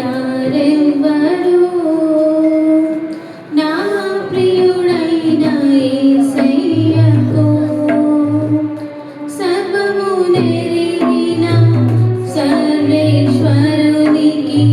సరిహద్దులు లేని పరిశుద్ధునికి, సర్వము నెరిగిన సర్వేశ్వరునికి సరిహద్దులు లేని పరిశుద్ధునికి, శరీరారెవ్వరు నా ప్రియుడైన యేసయ్యకు, శరీరారెవ్వరు నా ప్రియుడైన యేసయ్యకు, నమ్మదగిన వాడే నలుదిశలా నెమ్మది కలుగా చేయువాడే, నమ్మదగిన వాడే నలుదిశలా నెమ్మది కలుగా చేయువాడే, నా జీవితము జీవితమంతా అనుసరించినాడే, నా జీవితము జీవితమంతా అనుసరించినాడే, నాకై నిలువెల్ల సిలువలో నలిగి కరిగినాడే, నాకై నిలువెల్ల సిలువలో నలిగి కరిగినాడే, శరీరారెవ్వరు నా ప్రియుడైన యేసయ్యకు, శరీరారెవ్వరు నా ప్రియుడైన యేసయ్యకు, ఆరోగ్య ప్రదాతయే సంపూర్ణ స్వస్థత అనుగ్రహించువాడే, ఆరోగ్య ప్రదాతయే సంపూర్ణ స్వస్థత అనుగ్రహించువాడే, ఆశ్చర్య క్రియలు జీవితమంతా చేయుచు తిరిగినాడే, ఆశ్చర్య క్రియలు జీవితమంతా చేయుచు తిరిగినాడే, నాకై కొరడాల దెబ్బలను అనుభవించినాడే, నాకై కొరడాల దెబ్బలను అనుభవించినాడే, శరీరారెవ్వరు నా ప్రియుడైన యేసయ్యకు, శరీరారెవ్వరు నా ప్రియుడైన యేసయ్యకు, సర్వము నెరిగిన సర్వేశ్వరునికి సరిహద్దులు లేని పరిశుద్ధునికి,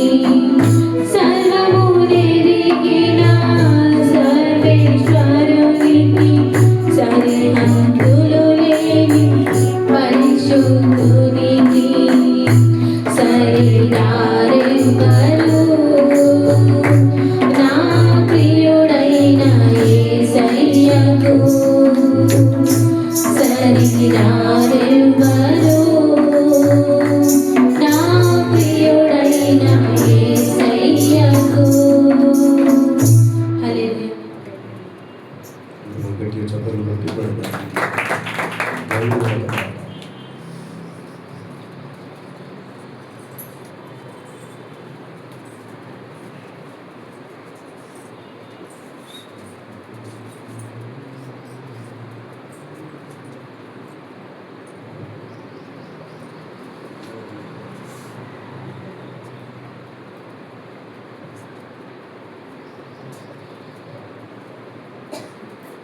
హల్లెలూయా. Praise the Lord. నా స్నేహ బంధమా నన్ను విడిపోలేదు, నా ప్రాణ బంధమా నన్ను విడిపోలేదు, నా స్నేహ బంధమా నన్ను విడిపోలేదు, నా ప్రాణ బంధమా నన్ను విడిపోలేదు. నాకు ఆధారమైనావు నీవు, నాకు ఆనందమైనావు నీవు, నాకు ఆధారమైనావు నీవు, నాకు ఆనందమైనావు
చెప్పలు పెట్టి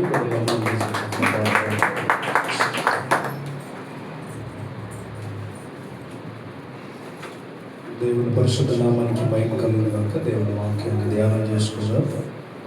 పోయిన సండే మదర్స్ డే సండే ఆరాధన ఉన్నది. అంతకుముందు భాగంలో పరిశుద్ధతను గురించి మనం మాట్లాడుకున్నాం. దేవుడైన యెహోవా పరిశుద్ధుడు కనుక మీరును పరిశుద్ధులై ఉన్నది. పరిశుద్ధ పరచుట కొరకే యేసు ప్రభు ఈ లోకానికి వచ్చాడు. పాపం నుంచి, అపవిత్రత నుంచి, దుష్టత్వం నుంచి కలంకము లేకుండా నిష్కలంకులుగా నిర్దోషులుగా చేయటం కొరకు ప్రభు వచ్చాడు. పరిశుద్ధత అంటే పవిత్రపరచబడుట, శుద్ధీకరించబడుట, పాప క్షమాపణ కలుగుట.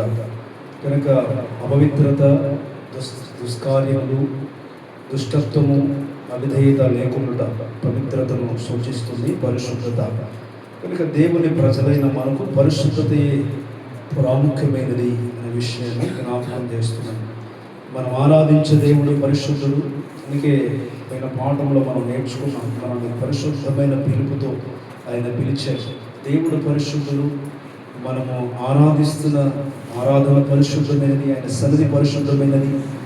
అంతేకాకుండా ఆయన వాక్యము పరిశుద్ధ గ్రంథాన్ని దేవుడు మనకిచ్చాడు. పరిశుద్ధ ఆత్మను దేవుడు మనకిచ్చాడు. కనుక మనం కూడా పరిశుద్ధపరచబడిన ప్రజలముగా ఉండాలన్నదే ఆయన సంకల్పమై ఉన్నది అని దేవుని వాక్యంలో మనం చూస్తూ ఉన్నాం. అంతేకాకుండా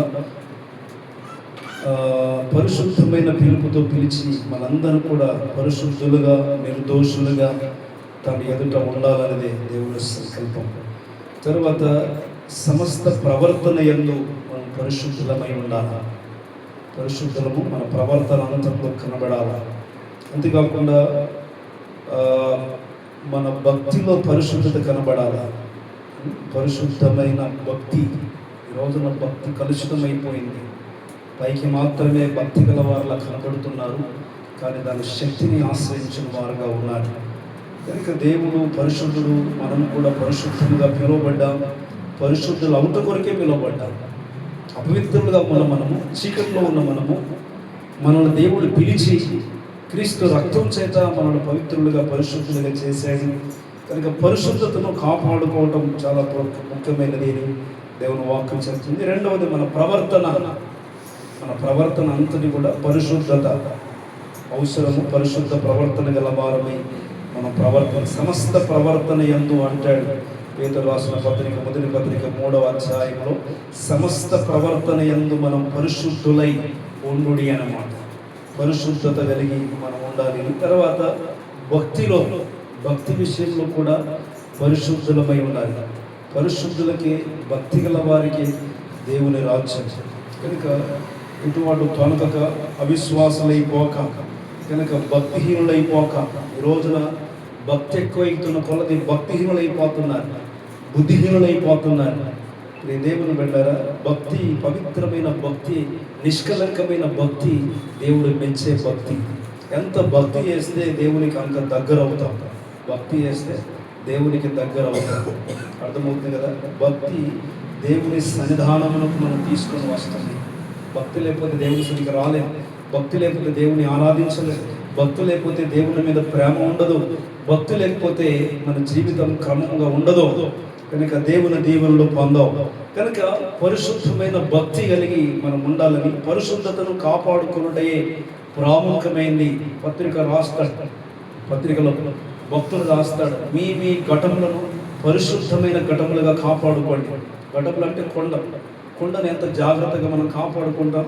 అక్కడ ఇక్కడ తగిలిసుకున్న పోతే ఏమైపోతుంది? ముక్కలైపోతాం. కొండను ఎవరైనా అతికించారా? పగిలిపోయిన కొండను ఎవరైనా అతికిస్తే తీసి పారేస్తాడంట. అతికించడానికి పనికిరాదు.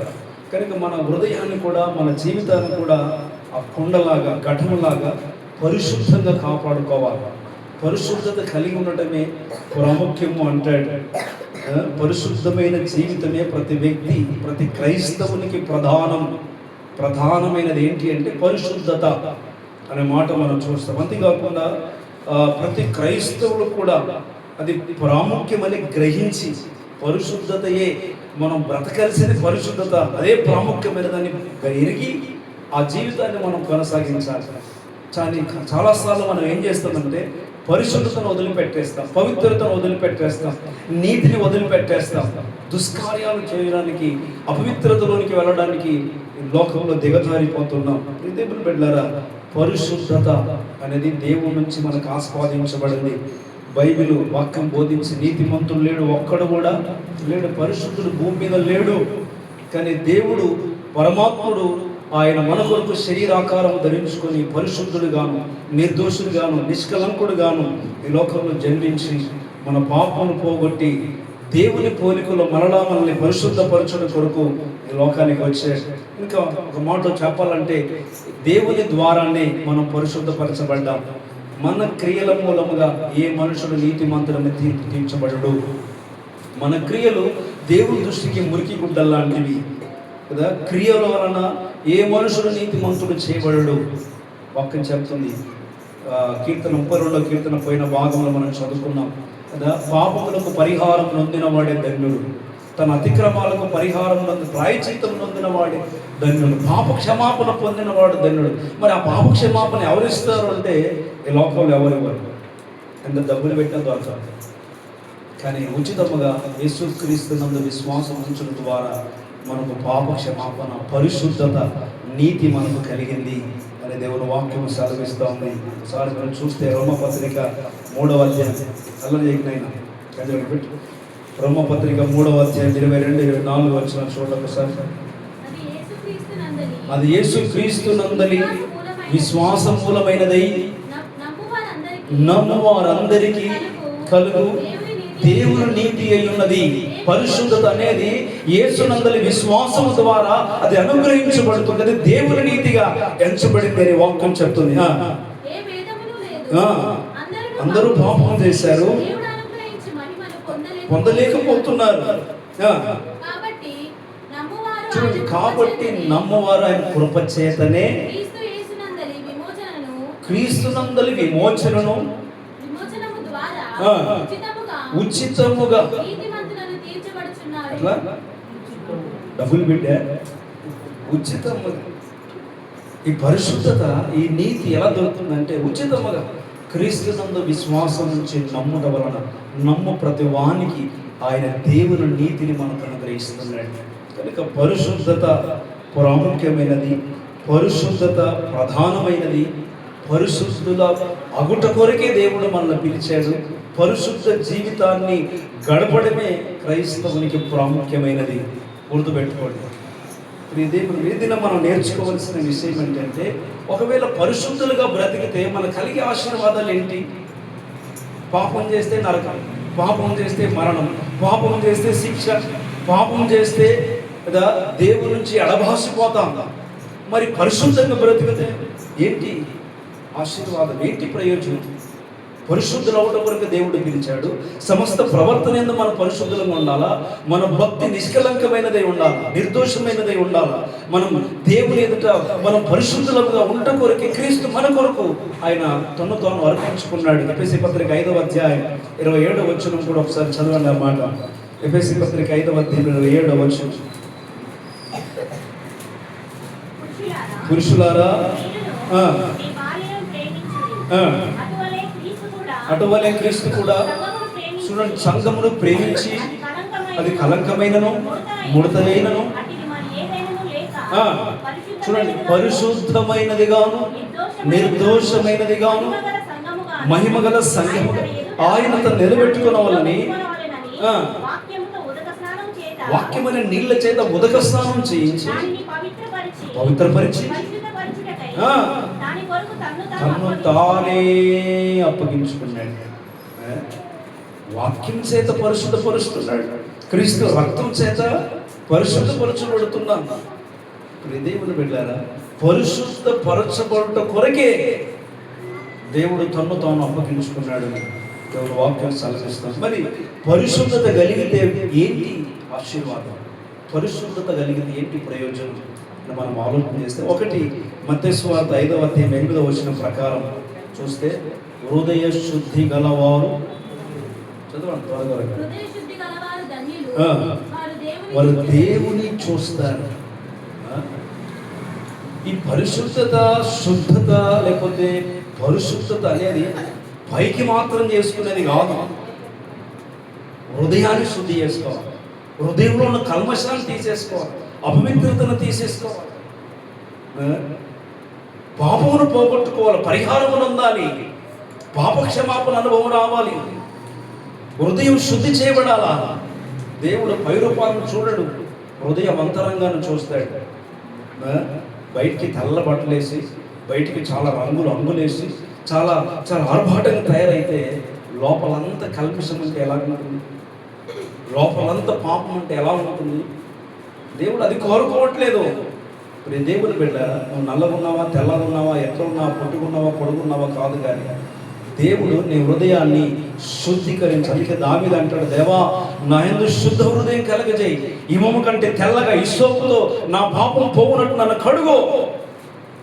లోకంలో పాపాన్ని కడిగేవారు ఎవరు లేరు, యేసు ప్రభు ఒకడే హృదయాన్ని శుద్ధి చేస్తాడు.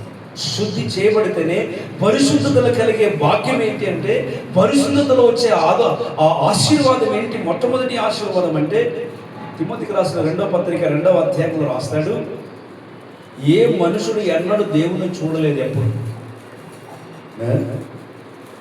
తిమోతికి రాసిన పత్రిక 2వ అధ్యాయంలో ఉంటుంది ఆ మాట, చూస్తారు ఒకసారి. ఏ మనుషుడు ఎప్పుడు దేవుని చూడలేదు, చూడడు కూడా. దొరికిందా?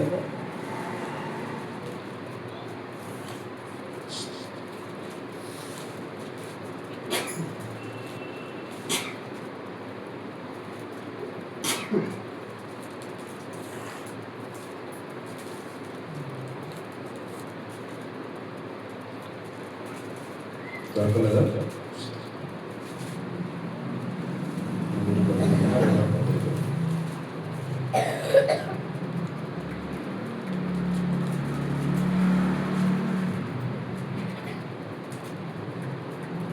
మనుషుడు దేవుని ఎన్నడూ చూడలేదు.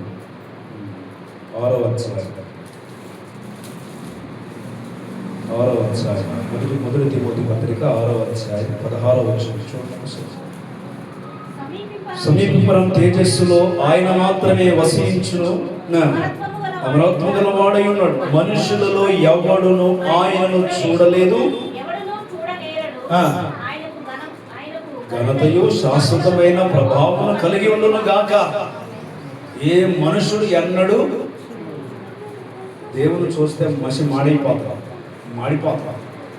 దేవుడు కదా, ఒక సూర్యుడిని మనం చూడలేము, కోటి సూర్యుల కంటే తేజస్సు గలవాడు, అమరత్వంలో నివసించువాడు. 40 రోజులు మోసే సీనాయి పర్వతం మీద ఉన్న దేవునితో ముఖాముఖి మాట్లాడితే ఆ మోసే ముఖము దేవుని ముఖం వల్ల అయిపోయింది. ఆయన పర్వతం దిగి వస్తున్నప్పుడు మనుషులు ఆయనకు చూడాలంటే భయపడిపోయారు, చూడలేకపోయారు. దేవుని వెళ్ళారు, ఏంట్రా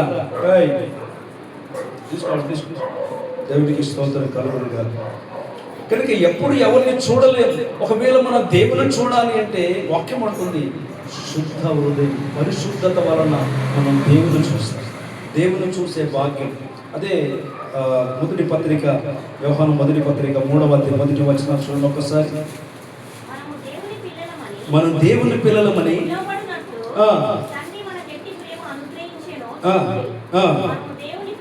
మనం దేవుని పిల్లలమే హేతు చేత లోకం మనల్ని ఎరగదు. ఏలైనగా అది ఆయనను ఎరగలేదు. మనం దేవుని పిల్లలమై ఉన్నాము, ఏమవుదుమో అది మనకి కానీ ఆయన ప్రత్యక్షమైనప్పుడు ఆయనను ఉన్నట్లుగానే ఆయనను చూతుము గనుక ఆయనను పోలి ఉండుమని ఎరుగుదుము. పరిశుద్ధత వలన కలిగే మొట్టమొదటి ఆశీర్వాదం ఏంటంటే, దేవుని ఏ మనుషుడు ఎన్నడూ చూడలేదు, కానీ పరిశుద్ధత వలన మనం ఏం చేస్తాం? దేవుని చూస్తాం. వాక్యం అంటుంది, దేవుని చూడాలంటే పరిశుద్ధత కావాలి. పరిశుద్ధపరచబడిన వారి ఆయన విశ్వాసం ద్వారానే మనకు పరిశుద్ధత కలిగింది. ఆ పరిశుద్ధతలు అయినందుకే దేవుని పిల్లలమయ్యాం, దేవుని పరిశుద్ధులమయ్యాం. ఆ హేతువు చేత ఆయన పిల్లలు కనుక ఆయన ప్రత్యక్షమైనప్పుడు ఆయనను ఉన్నట్టుగా చూస్తాం. పరిశుద్ధత వల్ల కలిగే ప్రయోజనం ఏంటి అంటే, ఆశీర్వాదం ఏంటి అంటే, దేవుని చూసే భాగ్యం. ఒకసారి మోసే అడిగాడు, అయ్యా నీ స్వరం వినబడుతుంది ఆకాశంలో నుంచి. మోసే మోసే అంటే నీ స్వరం వినబడింది అనేక సార్లు, స్వరం విన్నా, మాట్లాడుతున్నావు, కానీ నువ్వు ఎట్లుంటావో ఒకసారి చూడాలి, దేవుని చూడాలి. అప్పుడు మోసతో దేవుడు అన్నాడు, చూడలేవు మోసే అన్నాడు. చూడలేవు, కానీ ఒక విషయం ఎప్పుడు చూస్తావంటే, నాకు సమీపం ఒక బండ ఉంది, ఆ బండ సందులోకి రా, ఆ బండ క్రీస్తే. ఆమె నెలలయ్యా నాడు మనిషికి పరిశుద్ధత లేదు, పరిశుద్ధత లేకుండా దేవుని చూడలేరు. కానీ ఆ పరిశుద్ధతను ఆస్వాదించింది ఎవరు అంటే, ఆ పరిశుద్ధ పరిస్థితి ఎవరంటే క్రీస్తు. క్రీస్తే ఆ బండ, ఆ బండ సందులో క్రీస్తు గాయాలు. పాపములకు విరుగుడు జరిగింది అక్కడ, పాపములకు ప్రాయశ్చిత్తం జరిగింది అక్కడ. ఇప్పుడు దేవుని చూడాలంటే పరిశుద్ధతలో నుంచి దేవుని చూడాలి. ఆమె నెలలయ్యా అప్పుడు మోసతో చెప్పాడు, నాకు సమీపంలో బండ ఒకటి ఉంది, ఆ బండ సందులో నుంచి మనం చూడు. ఆ సందులో దాక్కున్నప్పుడు దేవుడు అలా దాటిపోయాడు.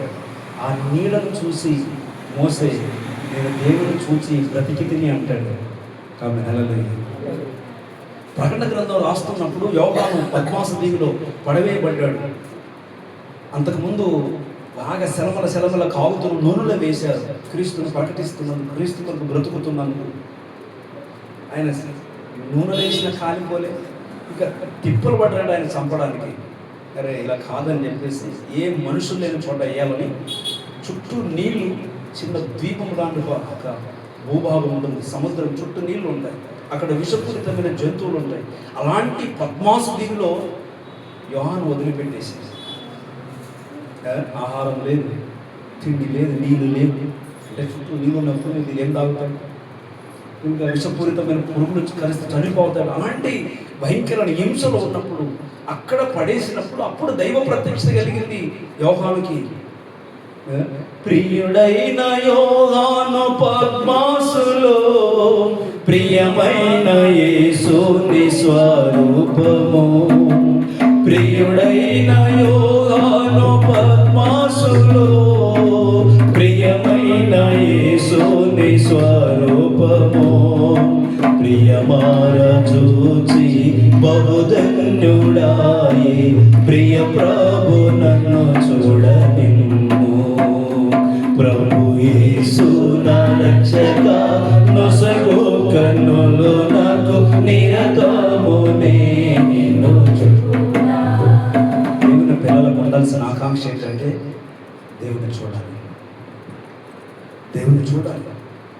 ఇంకో మాట ఏమన్నా, పరలోకం వెళ్ళిన తర్వాత అయ్యో మా భర్తను పోగొట్టుకుని భర్తను చూడాలని, పిల్లలు పోగొట్టుకున్న పిల్లలను చూడాలని, భార్యను పోగొట్టుకున్న భార్యను చూడాలని, మా బంధువులను పోగొట్టుకుని చూడాలని, పితరులను చూడాలని ఉండదట. ఫస్ట్ యేసు ప్రభును చూడాలి. నా కొరకు సిలువలో బలి, నా కొరకు రక్తం కార్చాడు, నా కొరకు ప్రాణం పెట్టి నన్ను బ్రతికించాడు, పవిత్రపరిచాడు, పరిశుద్ధపరిచాడు. నా ప్రియుని చూడాలి. అందుకే అంటాడు, ఆయన ప్రత్యక్షమైనప్పుడు ఆయన పిల్లలు ఆయన ఉన్నట్టుగా చూస్తారు, ఆయన ఉన్నట్టుగా చూస్తారు. నేను యోహాను గురించి ఎందుకు చెప్పానంటే, పద్మాసు దీవులో పడవేయగానే చుట్టూ మనుషులు ఎవరు లేరు, పలకరించే వాళ్ళు ఎవరు లేరు, కానీ ఆయనకి దేవుని ప్రత్యక్షత కలిగింది. యేసు ప్రత్యక్షతను చూసినప్పుడు యోహాను ప్రకటన గ్రంథం రాస్తూ అంటాడు, మొదటి అధ్యాయం మొదటి వచనాల్లో, నేను చచ్చిన వాని వలె పడితిని. ఆయన చూసి చచ్చిన వాని అయిపోయారు, కానీ ఆయన చేయి బట్టి లేపి ప్రకటన గ్రంథాన్ని రాయించాడు, ప్రవచన గ్రంథాన్ని రాయించాడు. అంత దినంలో జరగబోయే సంఘటన యోహాను చేత రాయించి ప్రకటింపజేశాడు.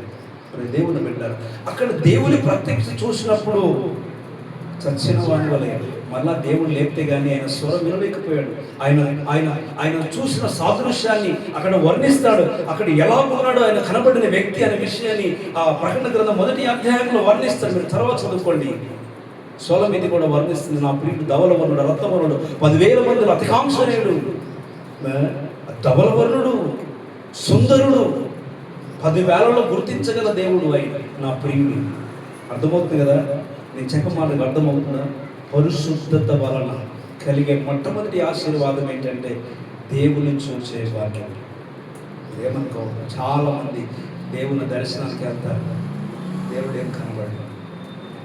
కనబడతాడా? దేవుడు ఎప్పుడు ప్రత్యక్షమవుతాడు అంటే పరిశుద్ధత కలిగినప్పుడు. పరిశుద్ధులు దేవుని చూస్తారు, పరిశుద్ధులు దేవుని రాజ్యానికి హక్కుదారులు, పరిశుద్ధులు దేవుని చూచే ఆధిక్యత దేవుడు మనకిస్తాడు. ఈ దేవుని వెళ్ళారా, మొట్టమొదటి కలిగే ఆశీర్వాదం ఏంటంటే పరిశుద్ధత వలన దేవుని చూస్తాం. రెండవ ఆశీర్వాదం ఏంటో తెలుసా? పరిశుద్ధత కలిగితే కక్షలు ఉండవు, విభేదాలు ఉండవు, క్రోధం ఉండదు, ప్రేమ ఉంటుంది. ప్రేమ కొడుతారు. పరిశుద్ధత వలన ప్రేమ కలుగుతుంది. దేవుడు పరిశుద్ధుడు. పాపాత్ములు కనబడితే అసహించుకోలే, వాళ్ళు ప్రేమించాడు, వారి పాపమును పరిహరించాడు, వారిని పరిశుద్ధులుగా చేశాడు. చెప్పు తెలిసిన పరిశుద్ధతకు ఉండే లక్షణం ఏంటంటే ప్రేమ. కలంకం ఉండదు, కల్మషం ఉండదు, క్రోధం ఉండదు. ప్రేమ లేని చోట ఏమున్నాయండి? ఇంకో మాట చెప్పను, మొదటి యోహాను పత్రికలో దేవుడు ఏమైనా ప్రేమ సొరిపోయి ఉన్నాడు. ఒకవేళ దేవుని చూపించాలంటే ఎలా చూపిస్తావు?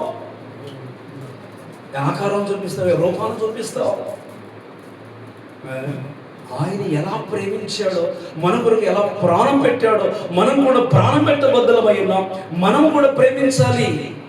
ప్రేమ చూపిస్తేనే ఆ ప్రేమలోనే దైవత్వాన్ని మనం చూపించగలుగుతాం. ఎప్పుడు జరుగుతుంది అది అంటే పరిశుద్ధత వలన. పరిశుద్ధత లేకపోతే ప్రేమ చూపించలేదు. ప్రేమ రాష్ట్రంలో అక్కడ మొదటి తిమోతి 1:5 చదువు. తిమోతికి రాసిన 1వ పత్రిక 1వ అధ్యాయం 5వ వచనం. ఉపదేశసారమేదనగా పవిత్ర హృదయం నుండి అంటున్నా. పవిత్ర అంటే పరిశుద్ధ హృదయం నుండి, మంచి మనస్సాక్షి నుండి, చూడండి, నిష్కపటమైన విశ్వాసం నుండి ప్రేమయే కలుగుతుంది. పవిత్రత వలన కలిగేది ప్రేమ. ఈ లోక ప్రేమలన్నీ కలుషితమే, ఈ లోక ప్రేమలన్నీ కపటమే, ఈ లోక ప్రేమలన్నీ. ధరలోని ప్రేమలన్నీయు స్థిరము కావు, తరిగిపోవును. క్రీస్తు యేసు కలువరి ప్రేమ కడవరకు ఆదరించును. ఎన్నాడెన్నడు మారనిది నా యేసుని దివ్య ప్రేమ, ఎన్నాడెన్నడు వీడనిది నా యేసుని నిత్య ప్రేమ. పవిత్రత వలన కలిగేది ప్రేమ. ప్రేమయే శాశ్వత కాలం ఉంటుంది. ప్రేమ మీ అన్నిటికంటే ప్రేమను ధరించుకోండి. కొరింథీ పత్రిక 13వ అధ్యాయం కదా, భాషలు మాట్లాడినా, ప్రవచనాలు చెప్పినా కదా, ఒకవేళ మీరు ఏమి కలిగి ఉన్నానో ప్రేమ లేని వారైతే మీరు వ్యర్థులే. భాషలు, దేవదూతల భాషలు మాట్లాడవచ్చు, రకరకాల భాషలు మాట్లాడవచ్చు, ప్రవచనాలు ప్రవచించవచ్చు. మోగేడి కంచు కనకనలాడిపోతుంది, అది వెండి బంగారం కాదు కదా. దేవుని బిడ్డలారా, ప్రేమ అక్కడ వర్ణిస్తున్న ప్రేమకున్న లక్షణం డంబంగా పలకదు కదా. అక్కడ చాలా విషయాలు ప్రేమను గురించి. ప్రేమ శాశ్వత కాలం ఉంటుంది. ప్రేమ అన్నింటినీ సహిస్తుంది, అన్నింటినీ ఓర్చుకుంటుంది కదా. స్వప్రయోజనాన్ని ఆలోచించదు. అక్కడ ప్రేమకున్న లక్షణం. ఎక్కడి నుంచి వస్తాయండి ప్రేమ? మనలో ఉంటుందా ప్రేమ? ఆయన ప్రేమామయుడు. ఆ ప్రేమలో నుంచి మనం నేర్చుకోవాలి. ఎప్పుడు అంటే పరిశుద్ధత కలిగడం, అంటే పవిత్రతను బట్టి అని మాట్లాడాలి. పవిత్రతను బట్టి ప్రేమ వస్తుంది. ఇప్పుడు దేవుని బిడ్డలారా, ప్రేమ లేకపోతే, పరిశుద్ధత లేకపోతే దేవుని చూడలేము. ప్రేమ లేకపోతే దేవుని రాజ్యంలో ఉండలేము. కొదమ సింహము గొర్రెపిల్ల ఒక్క దగ్గర ఉంటాయట, నాగుపాము పుట్ట దగ్గర పసిపిల్లవాడు ఆడుకుంటాడట. ఏంటి అంటే క్రోధం లేదని అర్థం, విషము లేదని అర్థం. అక్కడ ఏముందంటే ప్రేమ. ప్రేమ ఉంటే ఎట్లా ఉంటుంది? ప్రేమ లేకపోతే చూపులతోనే చంపేస్తాను, మాటలతోనే చంపేస్తాను కదా. కత్తులేమక్కర్లేదు. దేవుని బిడ్డలారా, పరిశుద్ధత వలన కలిగే ఆశీర్వాదం ఏంటంటే ప్రేమ. ప్రేమ అనేక దోషాన్ని కప్పుతుంది. ప్రేమ శాశ్వత కాలం ఉంటుంది. ప్రేమ పరలోక రాజ్యంలో ఉండేది ప్రేమే.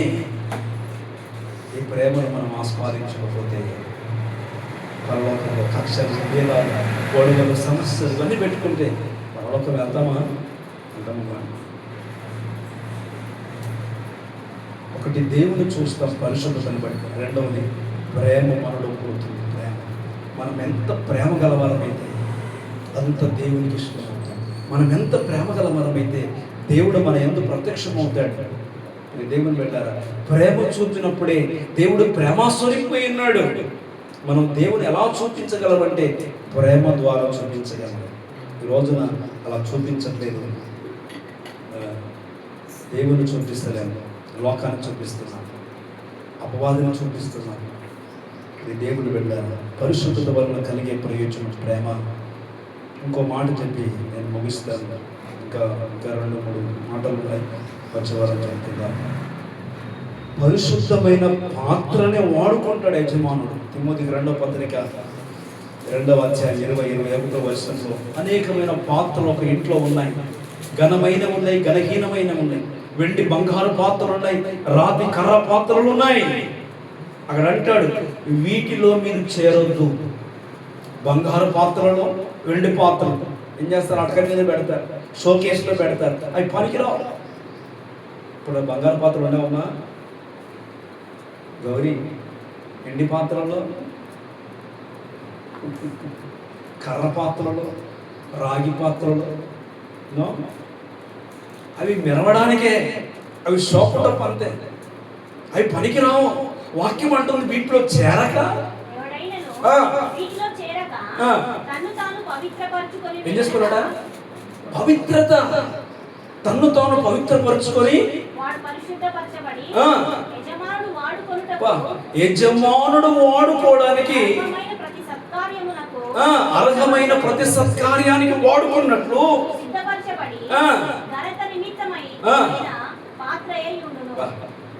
ఏ పాత్ర వాడుకుంటాడండి? మీరు ఏం చెప్తారు? బంగారు పాత్రలా, వెండి పాత్రలా, రాతి పాత్రలా, కర్ర పాత్రలా, మట్టి పాత్రలా? కాదు కాదు, శుద్ధం చేయబడిన పాత్ర అని రాయబడింది అక్కడ. శుద్ధీకరించబడిన పాత్ర, పవిత్రపరచబడిన పాత్ర. యజమానులు వాడుకోవడానికి ఏ పాత్ర అయితే సత్కార్యం చేయడానికి, ఉపయోగించుకోవడానికి అనుకువగా శుద్ధి చేయబడి ఉంటుందో ఆ పాత్ర అంటే పరిశుద్ధపరచబడిన పాత్రనే యజమానుడు వాడుకుంటాడు. పరిశుద్ధత లేకుండా మెరుపులు, రంగులు, హంగులు ఉంటే వాడుకోడు. ఏది అర్హమైన పాత్ర, ఏది వాడుకునే పాత్ర, ఏది ఘనమైన పాత్ర అంటే కడిగే పాత్ర. కడగండి పాత్రను, బయట లోపల చకచక చకచక మెరుస్తుంది, వాడుకోవడానికి అనుకువగా ఉంటుంది. కడిగితే ఇప్పుడు కడగడం తక్కువైపోయింది, రాసి తోముడు. పూర్వదినాలకు పోతే ఊరి దగ్గర పట్టుకురావడానికి బోరింగులు పట్టుకురావడం, చేతి పంపు ఉండేవి కదా, ఆడికి పోయి అమ్మగారు కూర్చొని రాసేది చూడండి. బిందెలు, ఇత్తడి బిందెలు తల తల మెరిసేసి, కుండలు ఇత్తడి మామూలు సరళని మసి పోకుండా, మసి లేకుండా రాసేవాళ్ళు. ఈ రోజు కడగడం లేదు మనం, అలాగా కడుగుతున్నామా? అది ఘనమైన పాత్ర, తోమే పాత్ర, శుద్ధి చేయబడే పాత్ర. అది అది ప్రయోజనకరమైనది, యజమానుడు వాడుకోవడానికి ఘనమైన పాత్ర. ఆ పాత్రగా మీరు ఉండాలి. వాక్యం అంటుంది పరిశుద్ధపరచబడిన వారిని దేవుడు వాడుకుంటాడు. పరిశుద్ధత లేకుండా దేవునికి అక్కర్లేదు. అర్థమవుతుంది కదా? పాపంలో జీవిస్తూ, ఇష్టానుసారంగా బ్రతుకుతూ, లోపలంతా అపవిత్రత పెట్టుకొని, లోపలంతా అతిథ్యం పెట్టుకొని దేవుడు ఎలా వాడుకుంటాడు? దేవుడు పరిశుద్ధులను వాడుకుంటాడు. దేవుడు తన కొరకు యోగ్యమైనడుగా వాడుకుంటాడు. ఆయన వాక్యం అంటుంది పరిశుద్ధపరచబడిన పాత్రలాగా మనం ఎలా ఉండాలి? పరిశుద్ధపరచబడిన పాత్రనే వాడుకుంటాం. అదే ఘనమైనది, అదే యోగ్యమైనది. పరిశుద్ధత వలన యోగ్యత, పరిశుద్ధత వలన ఘనత, పరిశుద్ధత వలన జరిగే ఈ 3వ ఆశీర్వాదం చెప్తున్నాడు. అర్హమైన పాత్రలు, అర్హులం.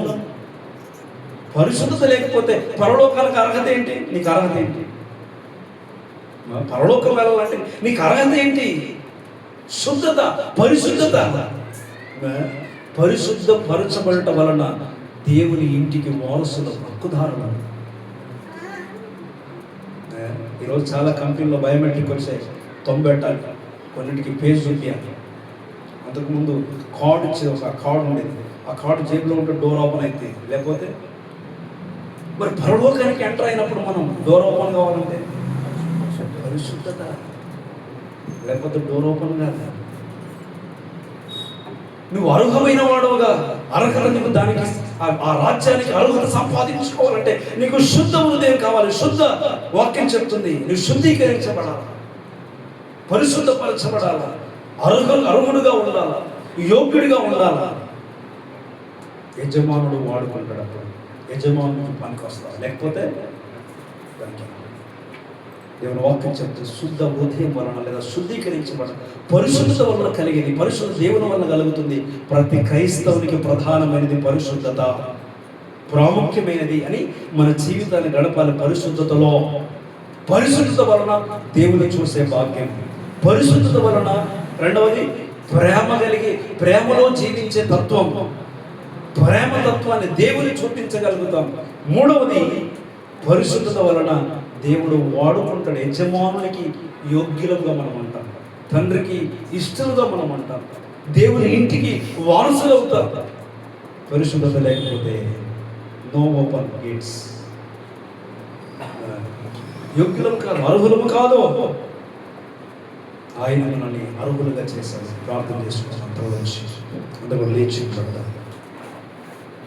దేవుని బిడ్డ, ఈ రోజున పరిశుద్ధతను పక్కన పెట్టేస్తున్నాం, నీతిని పక్కన పెట్టేస్తున్నాం, సత్యాన్ని పక్కన పెట్టేస్తున్నాం, అపవిత్రమైన కార్యకలాపాలు బ్రతుకుతున్నాం. అదే సంతోషం, అదే మంచిది అనుకుంటున్నాం, కానీ అది నష్టం.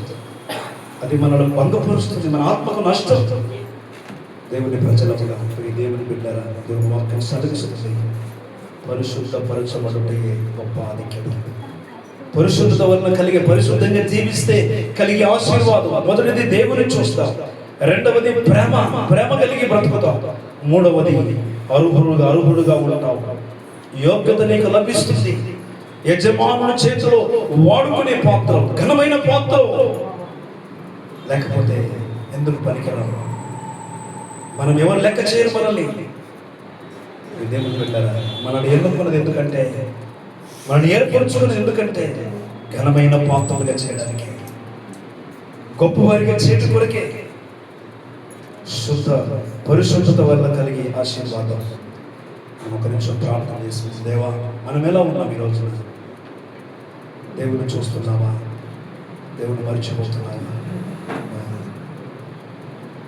ప్రతి హృదయాన్ని, ఇందాక కీర్తన 33వ కీర్తన చూసాం. యెహోవా ఆకాశము నుండి ప్రతి మనిషిని చూస్తున్నాడు, వారి క్రియలను విచారణ చేస్తున్నాడు.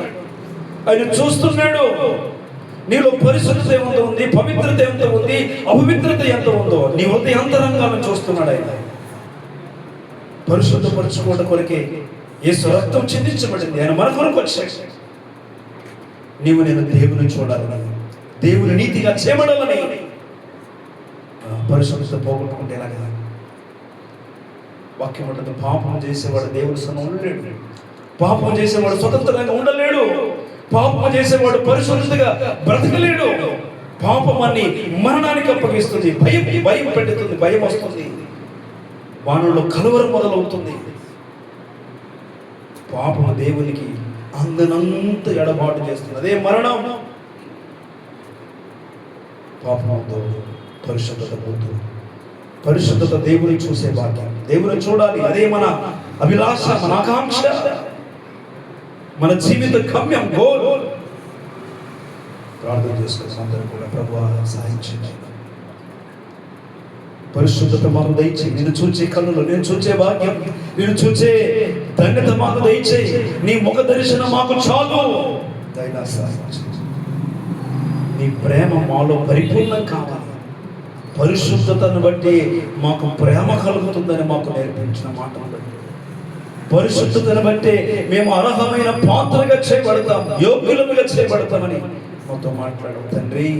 అలాగన మేము ఉన్నట్లు సాధించి కొన్ని బిడ్డలందరూ దీవించారు. నేను రాలేని వారు కూడా జ్ఞాపకం చేసుకుని పరిచయం సహవాసము దీవించు. అంచదర్చలు రాసుకున్నాయి, ప్రతి కొరతను తెచ్చు. చిన్నలు మొదలుకొని పెద్దల వరకు నీ మందిరంలో నుంచి దీవిస్తున్నాం. ఆశీర్వదించు ఆయన కృప చేత నింపండి. అంత దినాల్లో భయంకర దినాల్లో బ్రతుకుతున్నాం. భక్తి విశ్వాసతను కోల్పోతున్నారు, పరిశుద్ధతను కోల్పోతున్నారు.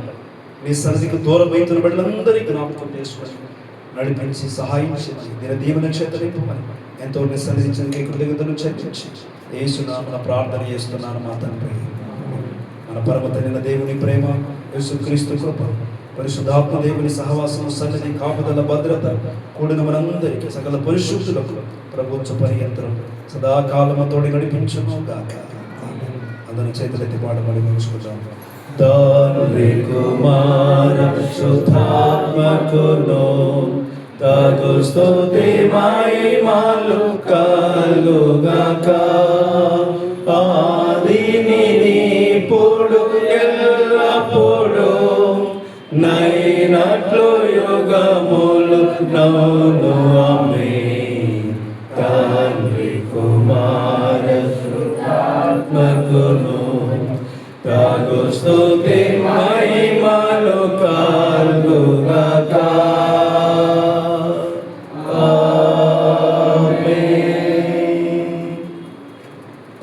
అందరికీ వందనాలు. ఆరాధన ముగించబడింది. ఎవరికైనా ప్రార్థన అవసరం ఉంటే ముందుకు రండి, ఎవరికైనా ప్రార్థన చేస్తాను. తర్వాత ఈ బుక్స్ పేర్లు ఎవరి పేర్లో వాళ్ళు తీసుకుని వాళ్ళందరూ బుక్ ఓపెన్ చేసి ఫోటో పట్టుకొని అందరూ గ్రూప్ కూడా తీసుకున్నాము. తర్వాత ఎవరైతే తీసుకోలేదో లేకపోతే మిగతా వాళ్ళు కూడా తీసుకున్న తర్వాత మీ ఇంటికి వెళ్ళి మీ ఫోటో బుక్ పట్టుకున్నట్టు ఒక ఫోటో తెచ్చి నాకు ఫోటో పెట్టాలి. అందరూ పర్సనల్గా ఇప్పుడు వచ్చిన వాళ్ళు మాత్రం అవన్నీ తీసుకొని ఒక గ్రూప్ ఫోటో తీసుకొని నాకు పెట్టండి. ఓకేనా? ప్రార్థన అవసరం కొన్ని వారు ముందుకు. పరిశుద్ధుడా, మహోన్నతుడా, గొప్ప దేవా, జీవాధిపతి నీకు స్తుతులు స్తోత్రాలు చెల్లిస్తున్నాను. బలహీనత బిడ్డలకి నాకు చేసుకుంది. ఏ బలహీనత, ఏ అనారోగ్యత బిడ్డలు ఉందో మీరు పొందిన దెబ్బల చేత స్వస్థత, యేసు నామమున స్వస్థత కలుగును గాక.